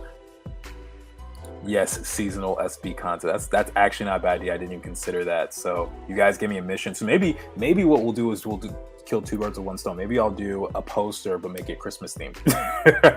Maybe we'll do that. Fufu and Santa and pork chop is all the reindeer, so he gets to fly through the air. Oh my gosh, I love this. I can hear the screams of future animators looking back at this moment. But whatever looks dope. Well, are you talking about the locks? Is that what you're talking about? Because he really only has like 2 strands that are really gonna like move actively. The other ones are gonna be kind of still. But yeah, it is there. If you look at anime, I guess sometimes their hair doesn't even move at all. Um, haha, Megan, very dope. Yes, and Chef Fufu can make some Christmas special vegan dish. That is true. He can make some vegan cookies. Y'all know how much I love vegan cookies. If you don't know, check out the shorts video that I did. It's the very first one I posted on my channel. Yes, Amanda, I'm in Terry Pratchett, Hogfather, the sleigh is pulled by 4 boars. What age group is Shadowboxers intended for? It is an 8 to 14 demographic, so like middle-aged, young teenagers. There are going to be mature themes. It's not going to be all, rainbows and sunshine. There's definitely going to be like some serious moments. There's going to be some. Well, first off, it's an action show, so there's going to be cartoon violence, right? There's elements of betrayal. There's love. There's death. There is what else? Government conspiracy. Like, there's all this stuff that is embedded that are naturally just much more mature. But as far as like the way they're going to be talking, like they're not going to be using cuss words or anything like that. You guys probably have noticed by now I don't cuss personally, so I don't want my characters to be doing stuff like that. So yeah, that's kind of the audience it's for. But my goal is to create it in a way where everyone can appreciate it. So hopefully you all are a part of that audience.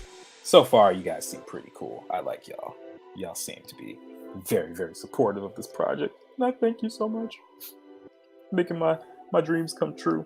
One day I'm gonna have like an image of my 14-year-old self when I first created Shadowboxers and be like, this is who you're inspiring, guys. It's this little guy right here. I wasn't that little when I was 14. I was like 5'8", but I'm 5'11", so I only grew like 3 inches since I was 14, but it's okay. Let's see. Manette says Megan says to Manette, this brings new meaning to the phrase white elephant gift. It does, right? It really does. Oh, I love a good government conspiracy. Yeah, here's the thing. Shadowboxers is literally all the things that I love combined into one thing. So there's obviously things I don't want to reveal to you guys just yet. I did tell you, and I'll remind you again, I did basically finish the 5-season outline, like a pretty rough version, but I think I know where I want to go with it. I'm pretty solid on it, or set on it. But there's a lot of things, like there's plenty of references to shows, movies, games I grew up on, some things that are important to me in my personal life, and it's just like a culmination of all this stuff. And so you're gonna get like the rawest version of me with this project, which is why it's so important to me. It's not something that I can just easily pass off to someone else to make. Okay, I don't think I like this brush very much. It's too slick. Let's try this anime brush. I got this from somewhere. Let's see how this feels. Oh, is that too Victor? Real G pen. Yeah, okay, we'll try the anime brush. Let's see how this works.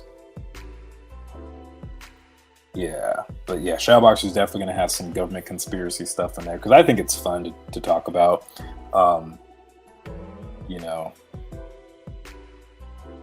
Or at least maybe not talk about. It depends who you're talking about that stuff with. But but I do like those types of threats when it's just a massive world that's dealing with stuff, and you got these kids stuck in the middle of it who play key roles.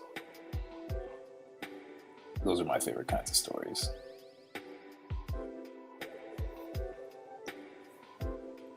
Ugh. I don't like this brush feeling at all. What did I just use? I used the Real G pen, right? Okay, yeah. You know what? I'm gonna move this up so I know that I prefer this brush compared to all the others.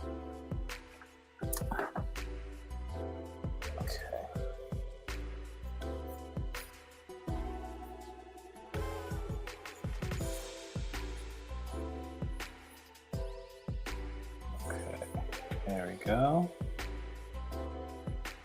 I'm gonna change the music one more again. Let's try this. Do we do this one?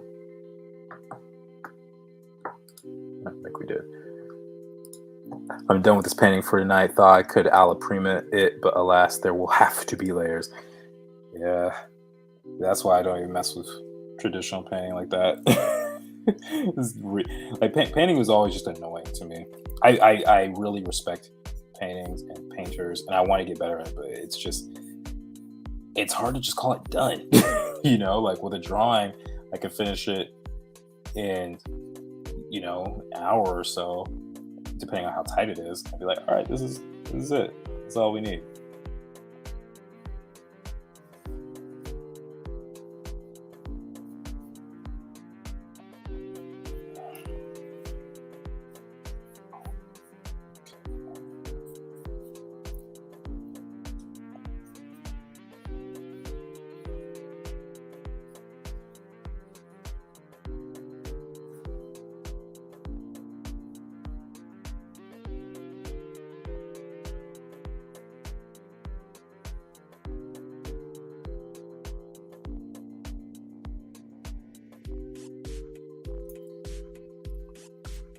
Okay.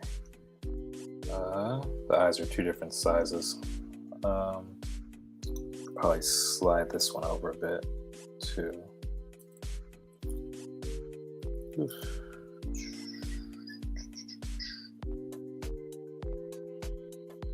Okay. That'll do. That'll do just fine.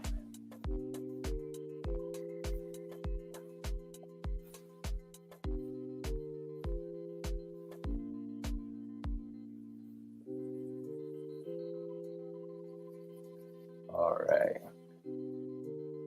right, now this eyebrow is bothering me. Gotta try and match it with the other one a little bit better. And then the brow ridge also acting up.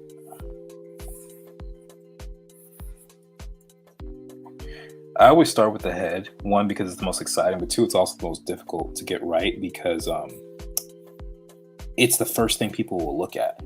That's how we connect to people. Any decent person, and I say any decent person for a reason, when they first meet you, you're generally looking at your face, right? Now, that's not everybody. You catch my drift. But, anyway, most people, when they look at character designs, they want to see the face first. And so if you fail at that and don't create something that looks compelling or accurate, then it's going to be hard for them to suspend their disbelief in some ways. So, or to be attached to this character. So I want to really make sure I do this right. And so far, he's not looking too bad. He's looking like he's ready to save some bunnies, doesn't he? Or at least save somebody if it's not bunnies.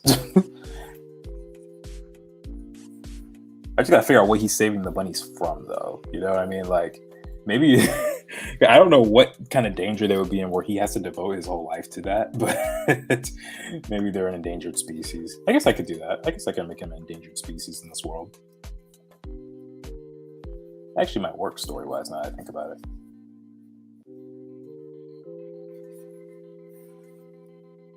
There's not a plotline with bunnies. I'm thinking about stuff I've already written in the past. Anyway, we stand creators first contest. Keep mailing networks and producers, studios away from your vision. That is right. I am so irritated with things like the Cartoon Network merger that destroyed so many people's dreams, and they will never get those projects back.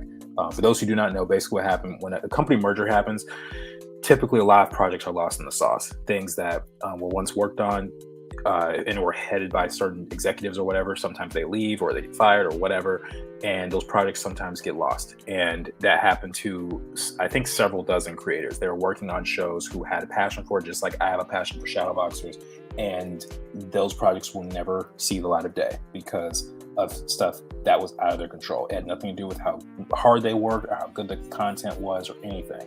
And this project, for me specifically, is way too important to let it go in the hands of someone who could potentially allow that to happen.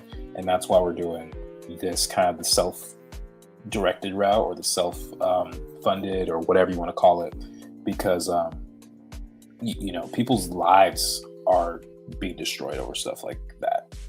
And if my life's going to be destroyed, I'd rather at least be in charge of that. You know what I mean? Not that I plan on destroying my life at all. Those cheekbones are so sharp they could puncture the hull of an Empire-class Fire Nation battleship, leaving thousands to drown at sea because it's so sharp. Oh my gosh, that's probably the best comment of the night. Oh my god. Okay, let me ask. Do you remember that quote verbatim, or did you look that quote up for the purposes of this? Because that was brilliant. I love it. I know we've discussed this here before, but it's just so amazing to me how much can be conveyed just by shapes and characters. Like, he's so angular and Fufu is all soft and round. Yep, it's all psychology. That's the thing that whenever I tell students, whether they're high school, whether they're college, it is so important to make sure you get that right, because if you don't, like, let's put it like this. Let's say you're playing a video game. This is the easiest way I can think about it. If you're playing a video game, especially a game where it's like action or RPG or something like that, and you're going to be fighting enemies, you want to know real quick who's an enemy, right? You need to know within a millisecond. Like, the second you see them on screen, you'll know by the colors, by the shapes, by their silhouette, all that stuff, that they are a hero or a villain. And if you're stuck on that, if you're confused by that, then it's not going to be a good design. It might be a good drawing. It might even be a cool character, but it might not be a good design for the purposes of what you're doing. And that's the thing with design that a lot of people don't realize. It's not just a good drawing. You have to make it fit with the character you're creating. That's the X factor. And a lot of people kind of misunderstand that, or don't really put enough emphasis on it. And so what ends up happening is you have all these characters that don't really sell you on what it was supposed to accomplish. But yes, to your point, it is really amazing how much just a simple shape can really do things, and even subtle things. Like, I could have, like, this belly button right here, I could have easily done a belly button like this, or make it round. This looks like an eye, actually.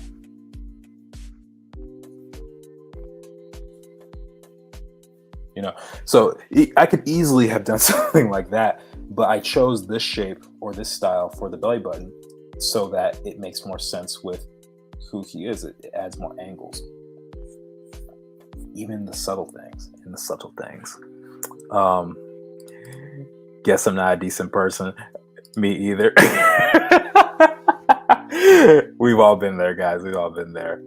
We're just making jokes. PETA, oh my goodness. Maybe normal animals are endangered. That would be interesting. Like bears in our favorite show. The place was so weird.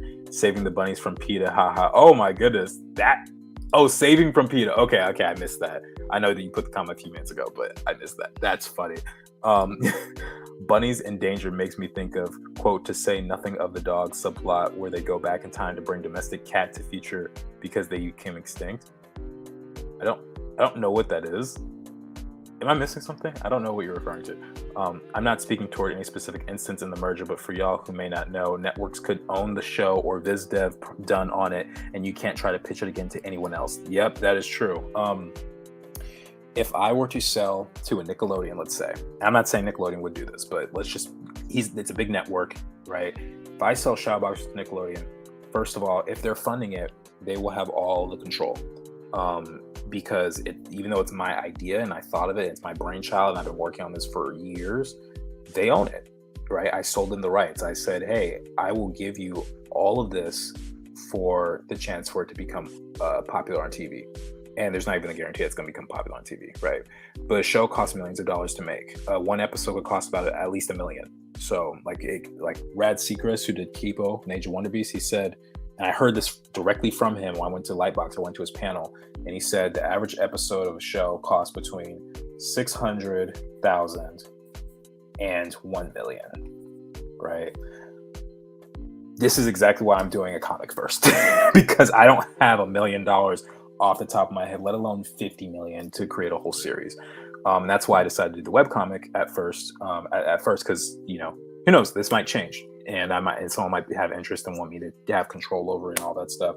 But for now, it's just safer. Shadowboxers is safer in my hands right now, at least until I can prove that there's an audience for it. And hopefully there is. I haven't put out an episode, and hopefully you guys all like what I produce. That would be a dream. It's not guaranteed, but hopefully you do. And if that's the case, then You might see shadow boxers on Netflix or, HBO Max or whatever makes sense at the time. So yeah, that's kind of why I like this is near and dear to me, because I know how hard I've worked on this, and there's been a couple of times where this project has gotten away from me a little bit. Meaning there are times where I've involved someone else, and it became a little bit more challenging because there's ego involved, there's different ideas involved, and it just becomes challenging. And I was like, okay, from this point forward, I can't have people boss me around on this project specifically. If this were something I didn't care about as deeply, it might be different. But for this, it really has to be the creator vision on that. And I don't think I should feel bad for having to say that, because we all feel that way. We all have things that we care about, whether it's our pets or our kids or wherever the case is. If you own something, if you created something, or if you're taking care of something, I think you should have ownership over it, like complete ownership. You should have a say,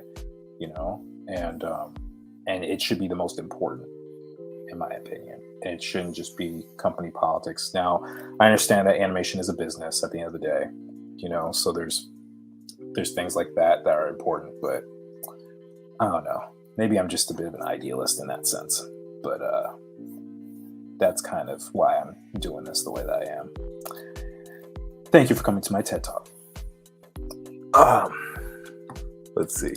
I know it verbatim. It's kind of sad. I watch a live reaction videos of Avatar on YouTube while I'm painting. Plus, I've watched the show over 25 times. That's awesome. I bet you I probably watched it 25 times as well.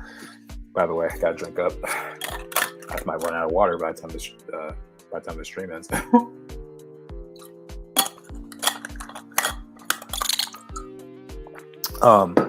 But yeah, I could probably quote a couple episodes verbatim. When I was a kid, actually, I would know whole movies by heart. I knew Hercules by heart at a certain point when I was a kid.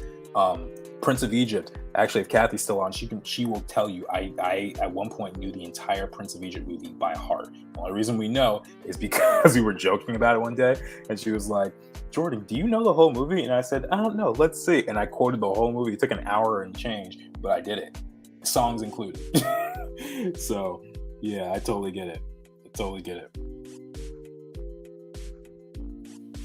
Let's see.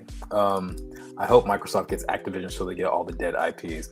Oh, that would be cool. That would be sick, actually. To Say Nothing of the Dog is a book by Connie Wills. It's about time travel. Okay, gotcha. All I'm going to say about the upcoming comics is wink. Kathy says, yes, I am his witness. Yep, she knows. See, I told you guys I can quote stuff. Are you allowed to tell us what you worked on at Netflix? No, I am not. I don't even know when it's going to come out, to be honest with you. Let's put it like this. When I get permission or when I see it announced, I will tell you guys. But I haven't heard anything from them and since like March or no, not March, April or May. So yeah. And same thing with DreamWorks, because I worked on a pitch package and the show hadn't technically gotten picked up. They needed artwork to show to the network and to the development execs, and I don't know whatever happened to that. That was a couple of years ago, so that could also be dead in the water too. And it's unfortunate. It is unfortunate. I would totally do it if I could, but I don't feel like being sued by Netflix. At least not today. Maybe another day.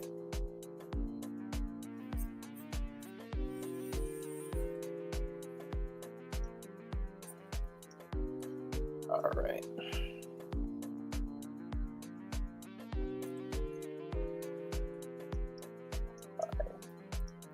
Let's get a little more thickness onto the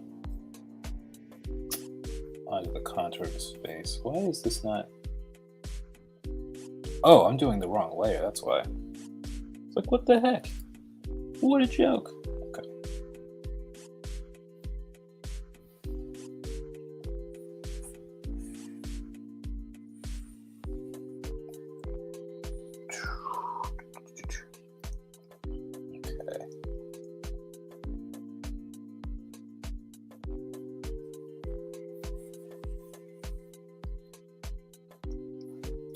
The other day, I was eating lunch at church, and um, this girl uh, knows about, actually, these siblings, these two siblings. They know about shadow boxers, and they're super excited. They're 10 and 12. The girl's older, and the girl just looks at me. She's like, "How's shadow boxers go?" Or the brother asks, "How's shadow boxers going?" And I tell him my updates and like season outline and stuff like that. Not filling him in all the story elements, but then the sister just goes like, "You should put it on Netflix." And I'm like, if only it were that easy. Like the idealism of kids is so amazing, because they're just like, "Just put it on Netflix, bro." It's like pushing a button. It's like uploading to YouTube. It's the same thing. They have no idea. Dragon of Envy says, "Had to drop in." Yo, what's up, man? Appreciate it. Oh, it's Dragoon of Envy. Appreciate you for coming on, bro. Thank you. We're working on an ASAP Bunny right now. Just seeing how far we can get.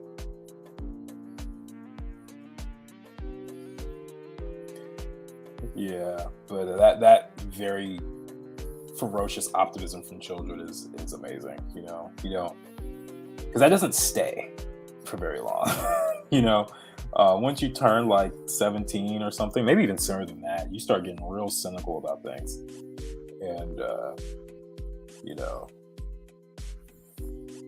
I try to hold on to it as much as I can. Like, there are times where I'm absolutely cynical about the world, and then there are times where I'm like the most idealistic person ever, and I'm like, this is totally gonna happen.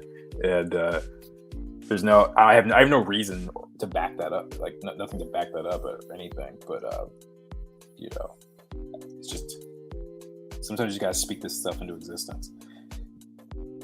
Actually, I will say there is a power to being able to say things and just make it happen. I'm not saying I necessarily believe in like manifesting the same way that is talked about in modern day, but I think there is a power when you say you want to do something and then just actively continue to tell yourself that, and then the X factor, actually putting in the effort to do it and to achieve that. It's like saying, I'm going to be fit. I'm going to have a six pack. If you put in that work, chances are you probably are going to reach that goal. Other people do it by saying like, I'm going to be a millionaire. Or you guys know Michael Jackson's my favorite music artist. And when he was a kid, he would like go on a diving board and he would jump off. And right before he jumped off, he would say, "I want to make the best selling album of all time." Like he did stuff like that. And within like 3 years, he made the best selling album of all time, Thriller. And what's funny, I didn't realize this at the time. Bad, at the time it was released, the album after Thriller was the second best-selling album of all time at that point. And so he literally had the two best-selling albums of all in the 80s. And it's insane. It is insane. Oh my goodness, Naeem, what's up, dude? What's up, man? Hope you're well. I am doing very well. Actually, I just talked about the time we went to go get the Avatar art book signed. Do you remember that? Back in, this is the only time we actually met. Naeem and I met at a book signing, and Naeem's like 18 feet tall, but he's a massive Avatar fan, and we both got our book signed at the Avatar Careers that day. So yeah, it's literally right here on the floor. Probably shouldn't be on the floor, but anyway, it's there now. I've been teased about being a pessimist so much that I tell people that at least I can never be disappointed. Yes, I can be, but I can be pleasantly surprised. That. You know what? I won't argue with that. Being pleasantly surprised is a good thing. And being a realist is also a good thing. I don't think we should be living pie in the sky, but I do think that there is a balance between, being optimistic and just enjoying life as it is, and also allowing things to get the better of you. You know what I mean? My parents were always a realist about everything, so I lost my idealist mindset quite early on. I'm not sure if that's something I should like say, "Oh, I'm sorry," or like, "Oh, that's cool," because that can affect people in very different ways. I'm not 100% sure.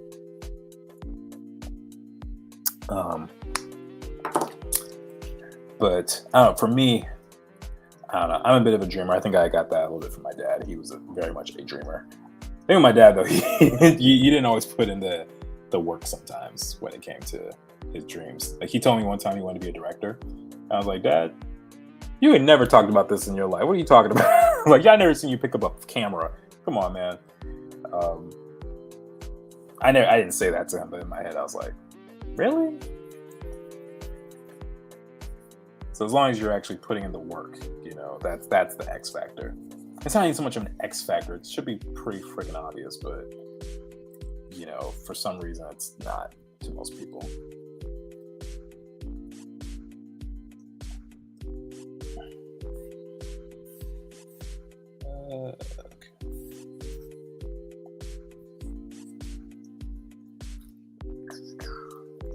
Okay, this arm is giving me some issues right now. I guess I don't have to do a super tight line drawing, like maybe I'm just fussing a little bit too much with this. Let's be a little bit looser. I'm always uptight with my drawings and it never turns out the way that I want. So let's just try and have more fun with this. Let's see what we got though. It's actually not bad. It's not bad at all. I'm gonna make a new layer for his hair, because this is gonna be, I swear if I mess this up, I do not want this to be on the same layer that I was drawing on. And this I can make a little bit more angular.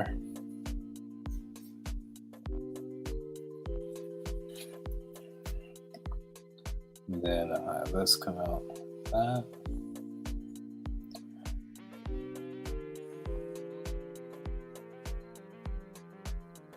I bet him and Atana probably go to the same hairdresser. Except Atana's locks are a little bit more short. They're like about shoulder length or so.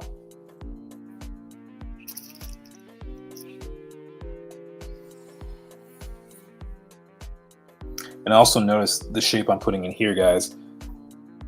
The locks, I could very easily make them like this or like this, but I'm choosing to put this more triangular shape on them, or this corner. So that will say something very different about this character too. It might be a little too sharp in some areas, so I can soften that up a bit. But and this is probably a design that I would consider defies expectations a bit, because he does look a little more threatening. But with his story of him saving bunnies, like, he's clearly a pretty friendly guy. At least he has the capacity to be that way, because there was in the Miles Morales game, I'm getting my water. Yes, I'm getting my water. In the Miles Morales game, there's an early level where you have to save Spider-Man the cat, and as he's finding him, there's this giant, like 6'5" burly dude who's like petting the cat. He's like, "Oh, kitty, kitty," and then Spider-Man Miles Morales is like, "Hey, that's the cat. I need to save him." He's like, "You can't have him." He's just like, and there's like 10 guys that come out with guns. He's like, "You can't have my kitty." It's like, okay, buddy, calm down. You need to calm down.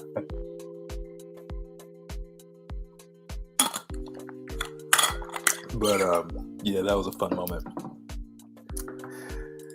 Megan says, "Janet, I love you, but you're going to art school. Everyone who goes to art school is some kind of idealist." I guess that's kind of true, actually. That is kind of true.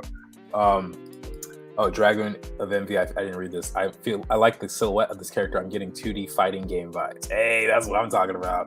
He could very well be in a game. I would love to have Shadowboxers as a game at some point. The only thing with that is I don't understand games very well. So I'd have to get someone like Crit. What is his name on here? It's like, I have to scroll up. Vetherix. Yeah, he's gonna have to help me out with that, because I know he knows more about games than I do. But yeah, I think it would be pretty sick. If I'm being totally honest with you guys, if we're being as ideal as possible about Shadowboxers right now, what I want this to be as big as Star Wars. Like, I want my own theme parks with this stuff. I want comic books. I want animated shows. Maybe not live action movies, because we all know how scary that can get. But all that stuff is what I want. And will it happen? I have no idea, but I'm gonna do my best to take steps towards it. Vetherix, like, yo. All right, so you heard that, right? You heard what I said. I have only made 2D platformers, so that's fine. That's fine. I went to school with a lot of game designers. I'm sure someone would help if I had the money.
I don't know what happened to my mic. But anyway, I feel like true. I feel for the no live action movies. Yes, that is 100% true. Oh wow, my mic went out for a couple of minutes. Oh man, mic went out. Mic went out. I guess that's what I get for not checking. Oh well, I don't remember what I said anymore. What did I say? Whatever. Clearly not super important. Basically, all I said was I like the dreads or the locks here, and I don't want live action movies for this project. I want like games, show, comic, backpacks, all that stuff.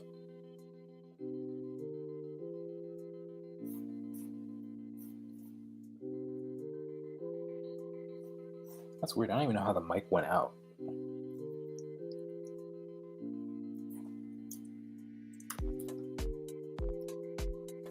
I need StreamYard to like make a way so I can see the comments like right on my screen. Tech issues, true Joe McFo stream. Yeah, I guess so. I think I actually just hit something. I don't know if that's so much a tech issue. I think that was actually a user error, but I do not know when that happened or how.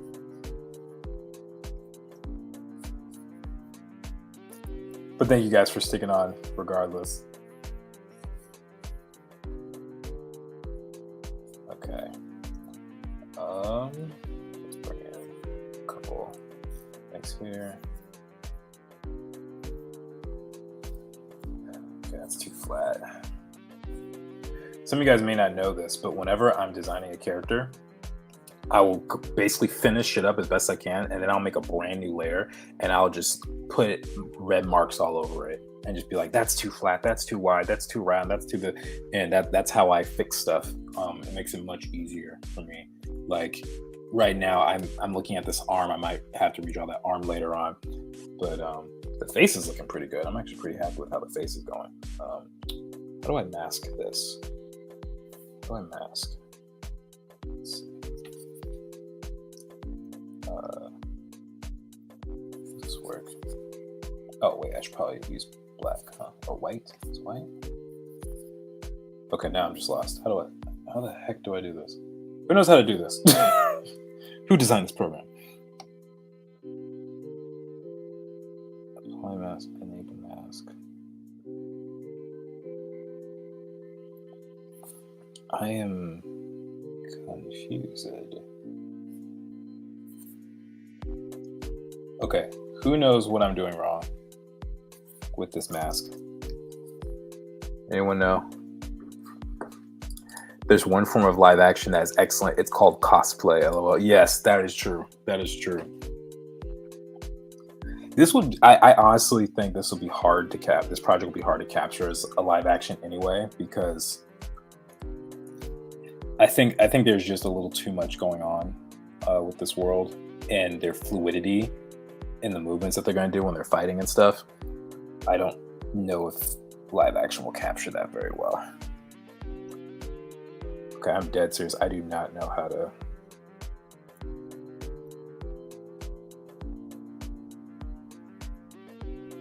I'm just trying to draw. Why won't it let me draw?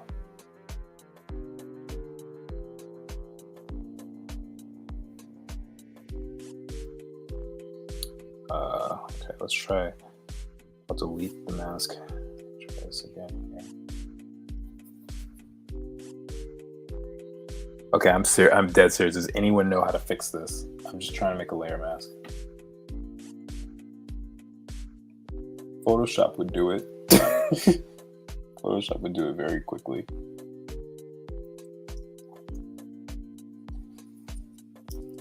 I thought it was just supposed to be like white or black. My opacity at 100.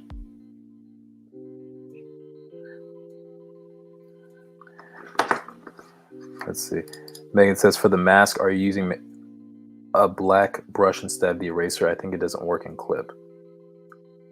Oh, I have to use the eraser? Is that how that works? Wait, let's try it.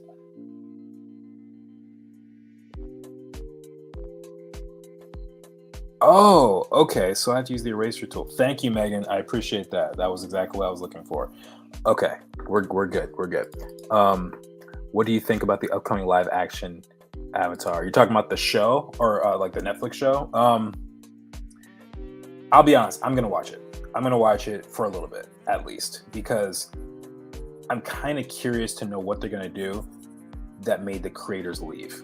That always kind of intrigued me. You know, like I remember when the announcement was made that Mike and Brian were leaving the show because of creative differences. I'm like, what is it that could be so bad that they would be like, we're out of our own property, we're out of our own franchise. Like you have to do something kind of egregious for that, and so I'm curious to see what the vision is going to be. Um, you know, and yeah, yeah. So I'll watch it.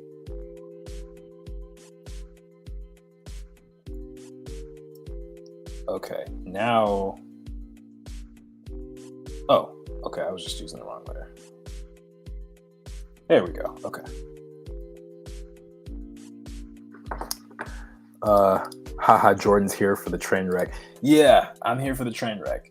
And I don't know, maybe to a fault, I just like the show that much. But I also think it'd be interesting to just study because I've been very interested lately in like creative differences and creative control. And you know, as someone who's making their own property, I'm trying to learn the lessons. I've always been the type of person who tries to learn the lessons before it. Let me just turn this. It's probably too dark. It's probably too dark this whole time. I try to learn lessons before it happens to me.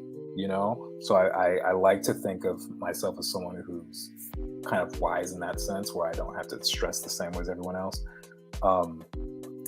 So yeah, I like to be like, oh, how would I solve this problem if this were me?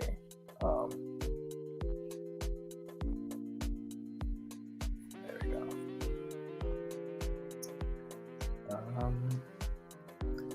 I think this is probably a little too bland, so let's get some creases here. This is exactly how I did Riley's hair on the Boondocks.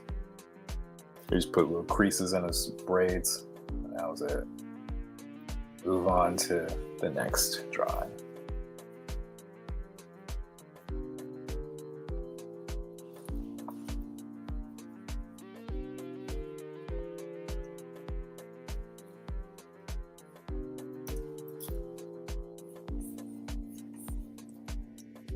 Okay.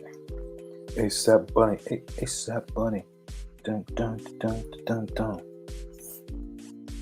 Okay. Let's erase this here.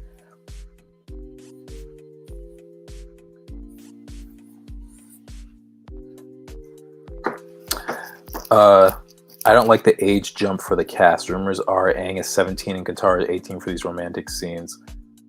That I don't think that's true. Oh wait, are you talking about? Wait. Are we talking about the live action or the new animated show or movies that's coming out? What are we talking about? Because the original question, maybe I said that incorrectly. Wait.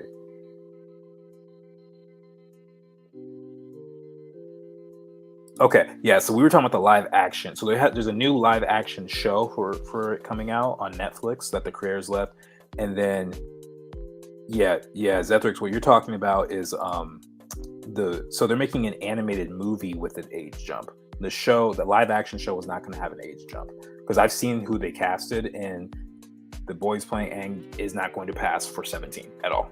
He just has a baby face. All right, it's bedtime for this EST individual. Great stream. Everyone who didn't make it is missing out. Peace, Joe McFo fam. Thank you, Megan, for coming on. Everyone who is on the stream, please like the video if you haven't already, and share the channel with your friends and everything. I'm trying to get this channel to 1,000 subscribers. I'm getting a lot closer. I just put out some shorts today that boosted my subscriber count by like 50 in like 3 days, which is super exciting, but it means that there's going to be more people on the stream and more people interested in shadow boxes and stuff. So please share and like. Kathy says I'm out too. Good night, y'all. Zethric says no. What do you mean no? What are you talking about?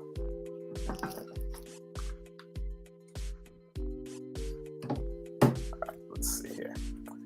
All All right, I think I'm gonna give this stream another like 15 minutes or so because, like I said, I do have some work to do. I knew we weren't gonna finish this whole thing, but we got some good progress. I mean, he's looking pretty good for the most part.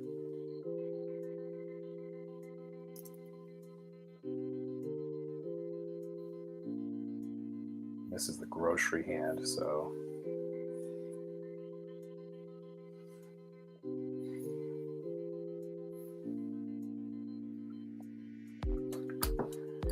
Did they announce them? I just remember those were rumors going around at first.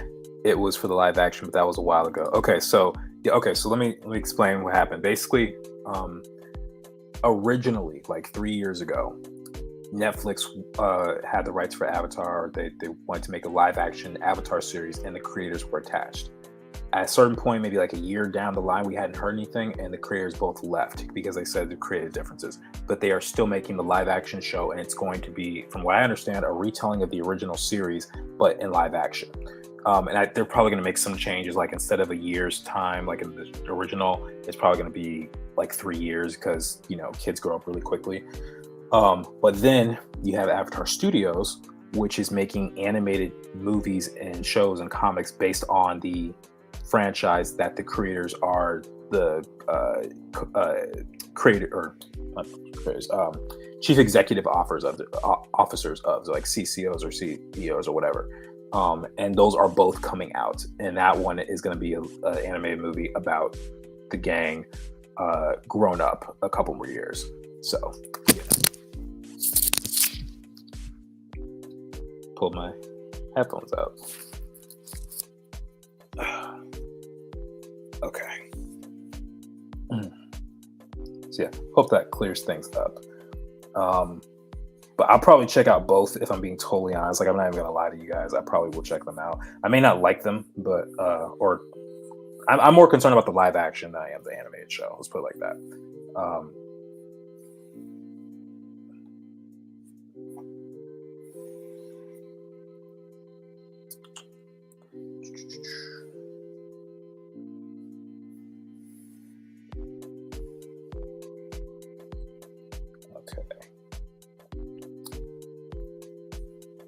Let's get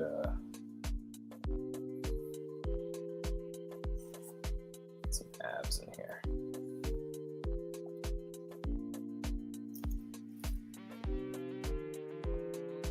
I'll draw the bag on a different layer, the grocery bag. I think that'll make the most sense there. And then for this hand, he's going to be holding that bunny mask, which I still have to design at some point.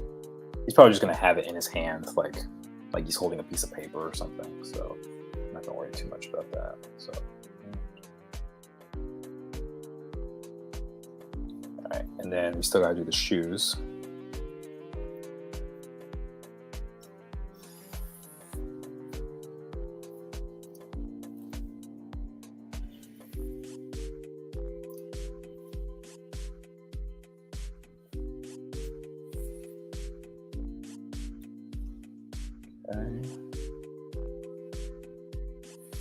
That's going to overlap like this.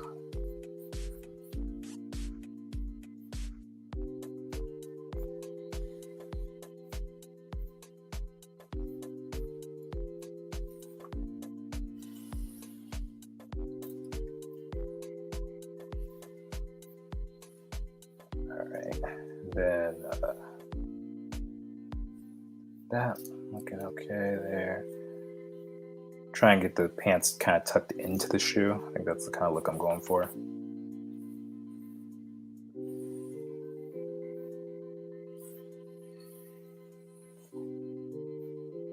Yeah, he's totally rocking Ghazali's shoes. I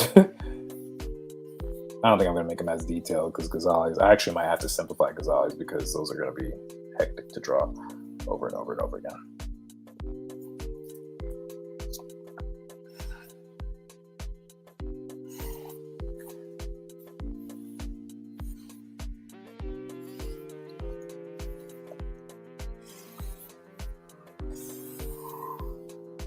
Oh, yeah. Sorry guys, I don't mean to yawn on y'all, but apparently I'm tired. I've had a full day today. I've been up since maybe like 6 or 7 ish. Got up, went to the gym, ran some errands, did a little teaching drawn session, workshop thing, and then I still have to prepare my lecture for my class tomorrow. But thankfully, this is going to be a shorter one than I usually do because it's the second to last week. But yeah, schedule's been full lately, especially after having done so much writing. Like, I wish I could show you guys just how much content. Actually, I can do. Those of you guys who are interested in seeing how much I've done for Shadowboxers, I just remembered I'd made this video where I pixelated the content so you guys can't actually like see what it says. But check this out. You guys can see what I'm talking about when I say I have a lot. So, you see all that? That is my series Bible. It is 111 pages, and I'm skipping a lot of stuff. But yeah, and obviously you can't read it. I pixelated it on purpose, but that's how much stuff I have. And it takes a long time to build that type of thing and get it all to be consistent. So yeah, that's my little hint to y'all.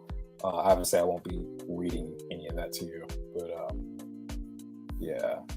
So I've been staying up late working on that too. Like I'd be going to bookstores and cafes. I got a new laptop, and it is a Mac, by the way, Chris. And it's nice. But I've been going to like cafes and stuff because my old laptop, the battery was just shot. I'd overcharged it so many times in the last 8 years, and it was just dying on me. So I go to bookshops like a real Los Angeles guy, like a real Los Angelino, and I literally I was sitting next to this one girl, and she was literally writing a screenplay right next to me. I was like, oh snap, this is totally LA. This is so Los Angeles right now. It's great. And I was vibing, listening to my music. And, that's the kind of stuff I'm living for now. It was great. It was great.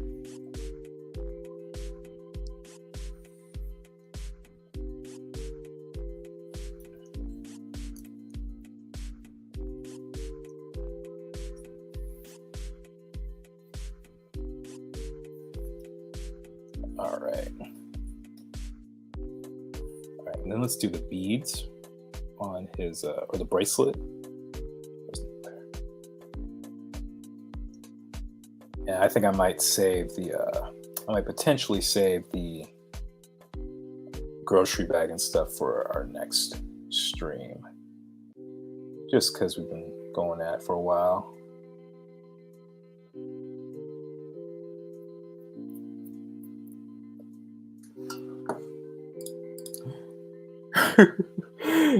What's the puking face for, man? It's really nice. It's really nice. It's about as nice as the iPad that you're now using, you traitor. Bookshop, I have to drive an hour and a half for a Books A Million. Oh my gosh. You must live in the country. Wow. Yeah, well, I live in like one of the biggest cities in the world, which I like and I don't like at the same time. It really depends on the day.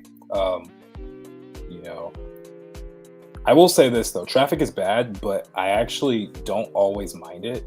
The only time I really mind traffic is if I have to go to the bathroom. That's the mistake. So I am very diligent about going like, I treat myself like a 5-year-old. Like, did you use the bathroom before you go? Like, I have to do that to myself.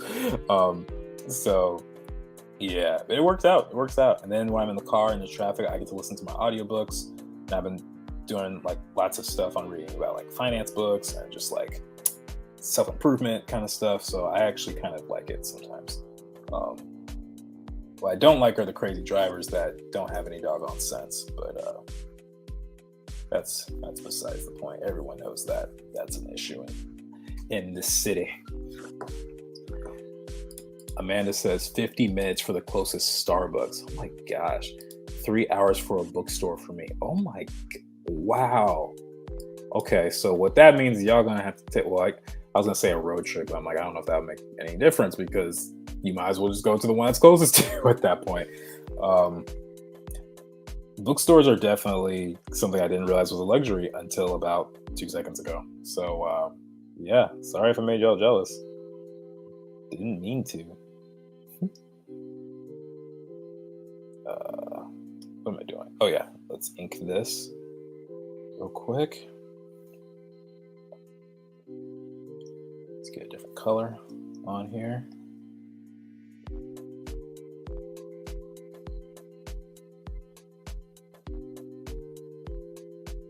Those overlaps are super important.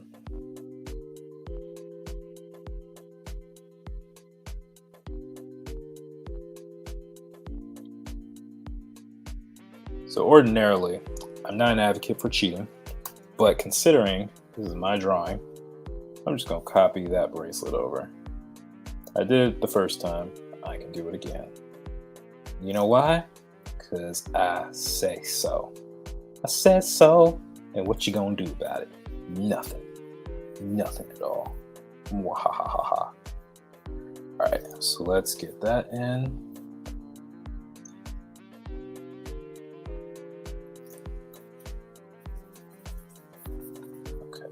Erasing that out. I guess it does make sense that this will be an eraser. I'm just so used to Photoshop. I mean, I've been using Photoshop for like 15 years, y'all, so it's weird when it's not like the program I expect it to be. Okay, so that, I don't need this anymore, actually. I can just delete that layer. And then these two can all be merged together.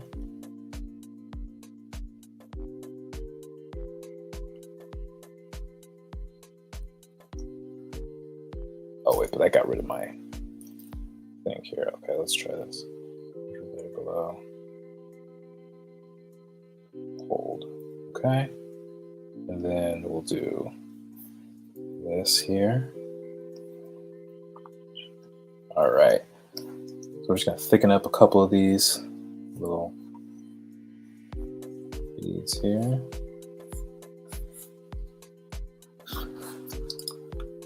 Kansas is so much fun. An hour and a half for Starbucks. Yeah, I totally live in the boonies. You guys have bookstores. Bro, don't you live in like London or something? It's okay. We have cocaine bears. Oh, geez. I don't think that's okay at all, actually.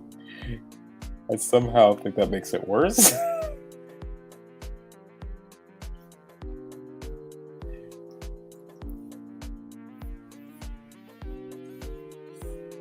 Okay, and then let's get that back. Okay, I think we're pretty good, actually. Do a couple more things. Let's get this pattern on his jacket, or vest rather. Again, thinking about how this shape is kind of forming across the surface of his body. Let's try and get rid of tangents there. And then I forgot to do it on this side, huh? I actually don't think that will be as prominent here, so we're going to do this.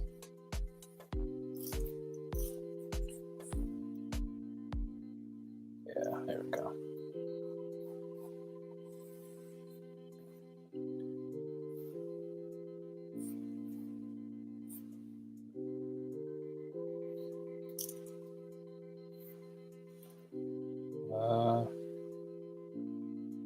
Oh shoot, I think I just confused myself on my own design. Clearly this is a little more complicated than it needed to be. It's okay though.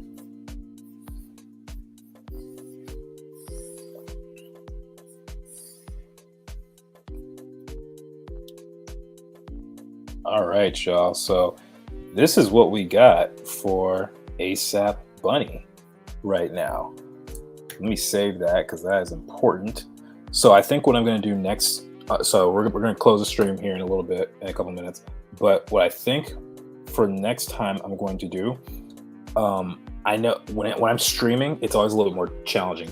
Things take a little bit longer for me to get it right, especially when I'm doing something clean like this. So what I'm going to do, I'm going to take a red pencil next time and just go over like the things I want to fix. Like I probably want to fix that shoulder, you know, and just literally like mark it up like it's an English paper. like this. I could have that be a little bit more extreme shape, and I'll finish that up. And then what we can do is, you guys asked for a poster, so I will at some point make a post or a community poll or something like that, and see what we're thinking of. We might even do a Christmas theme because someone suggested it earlier. I don't know. It depends on what you guys want to see, but we will totally do a Shadowboxers poster next stream. I don't imagine the colors are going to take long on this one because I already colored ASAP Bunny, and so it should just be quick, punch in colors, and that might take maybe 30 minutes or so, 40 minutes. It'll be out. Do you typically stick to one shape based on character design? What does that mean? Shape to one shape based on character design? Can you explain that a little bit more? I won't close the stream until you clarify that. But yeah, guys, here as Amanda is doing that, to show you what we worked on today. We start off with Chef Fufu. We didn't really work on pork chop today. I purposely didn't really want to work on him that much because I need to spend some time really reimagining the animals in this world. But yeah, we got Chef Fufu. We recolored him. We changed up his eyes a little bit. He had blue eyes first. Now he's got green eyes. Moved the eye up. We gave him some more convincing shadows. His shirt was once white. Now it is now black. We saturated the green pattern a little bit more, and then we also changed the color of his trousers or his pants. And then we just drew ASAP Bunny, and I'm actually pretty fond of this drawing. I really like this. I think he's fun, and one thing that is kind of bothering me, I actually want to make his face a little bit more thick. I want to give him a heavier line on his jaw. No, I don't want to print this. I don't even know. Do we even have a printer? Then we do have a printer. Clearly, I don't use it a lot based on the way I said that, though. Okay, well, that's loading. Let's see. Mark Vart says, great stream, Jordan. Have a good night. Thank you, man. You have a good morning. I know it's 8 o'clock a.m. or 8 a.m. for you. So, yeah, thank you for coming on to the stream. And Amanda, ask your questions soon because people are dropping out. And they might be missing some valuable information.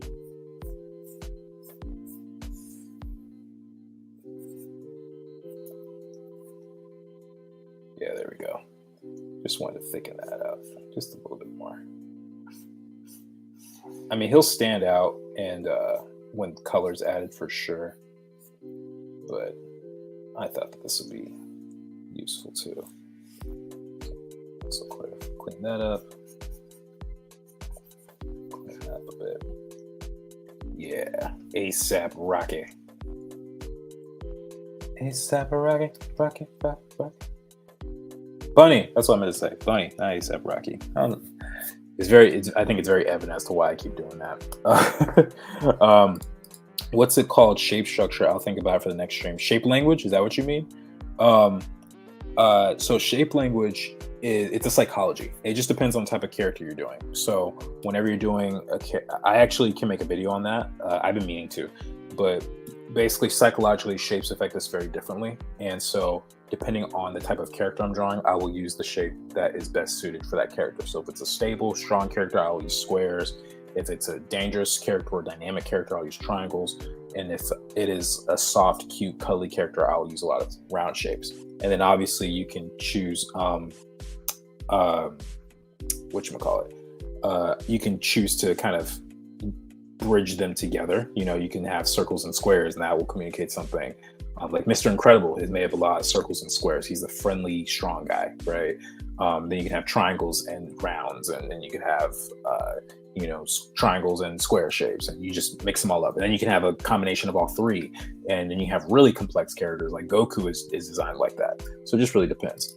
I don't know why it takes so long for it to pop up on your Android. That's actually just how streams are. If you're referring to like how long the comments take up, that always happens. Even on Art Prof streams, comments will come in, and you guys will type it, and I won't see it for 30 seconds or 40 seconds on our end.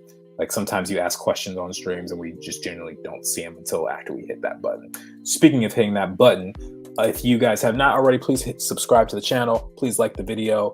If you want to check out my Instagram, it is right here. It's also in the description below. And if you are not aware, I do have a Shadowboxers Instagram account, and it is right here. It is shadow.boxers. I'll have to get like some sort of I have to make some sort of banner on that so I don't have to do this like really ghetto, like poor handwriting sign right here. But yeah, shadow.boxers, and then hashtag shadowboxers series if you want to do some fan art. I will post it if not on my actual page, at least on my story. So anyway, guys, thank you all so much for watching the stream. I appreciate you coming on and celebrating with me. Also, I just got to point this out again, the beautiful sign. I'll have to find a way to hang it up. I don't think I'm allowed to drill holes where I am, but we'll find a way to get this the proper love and respect it deserves because it's awesome.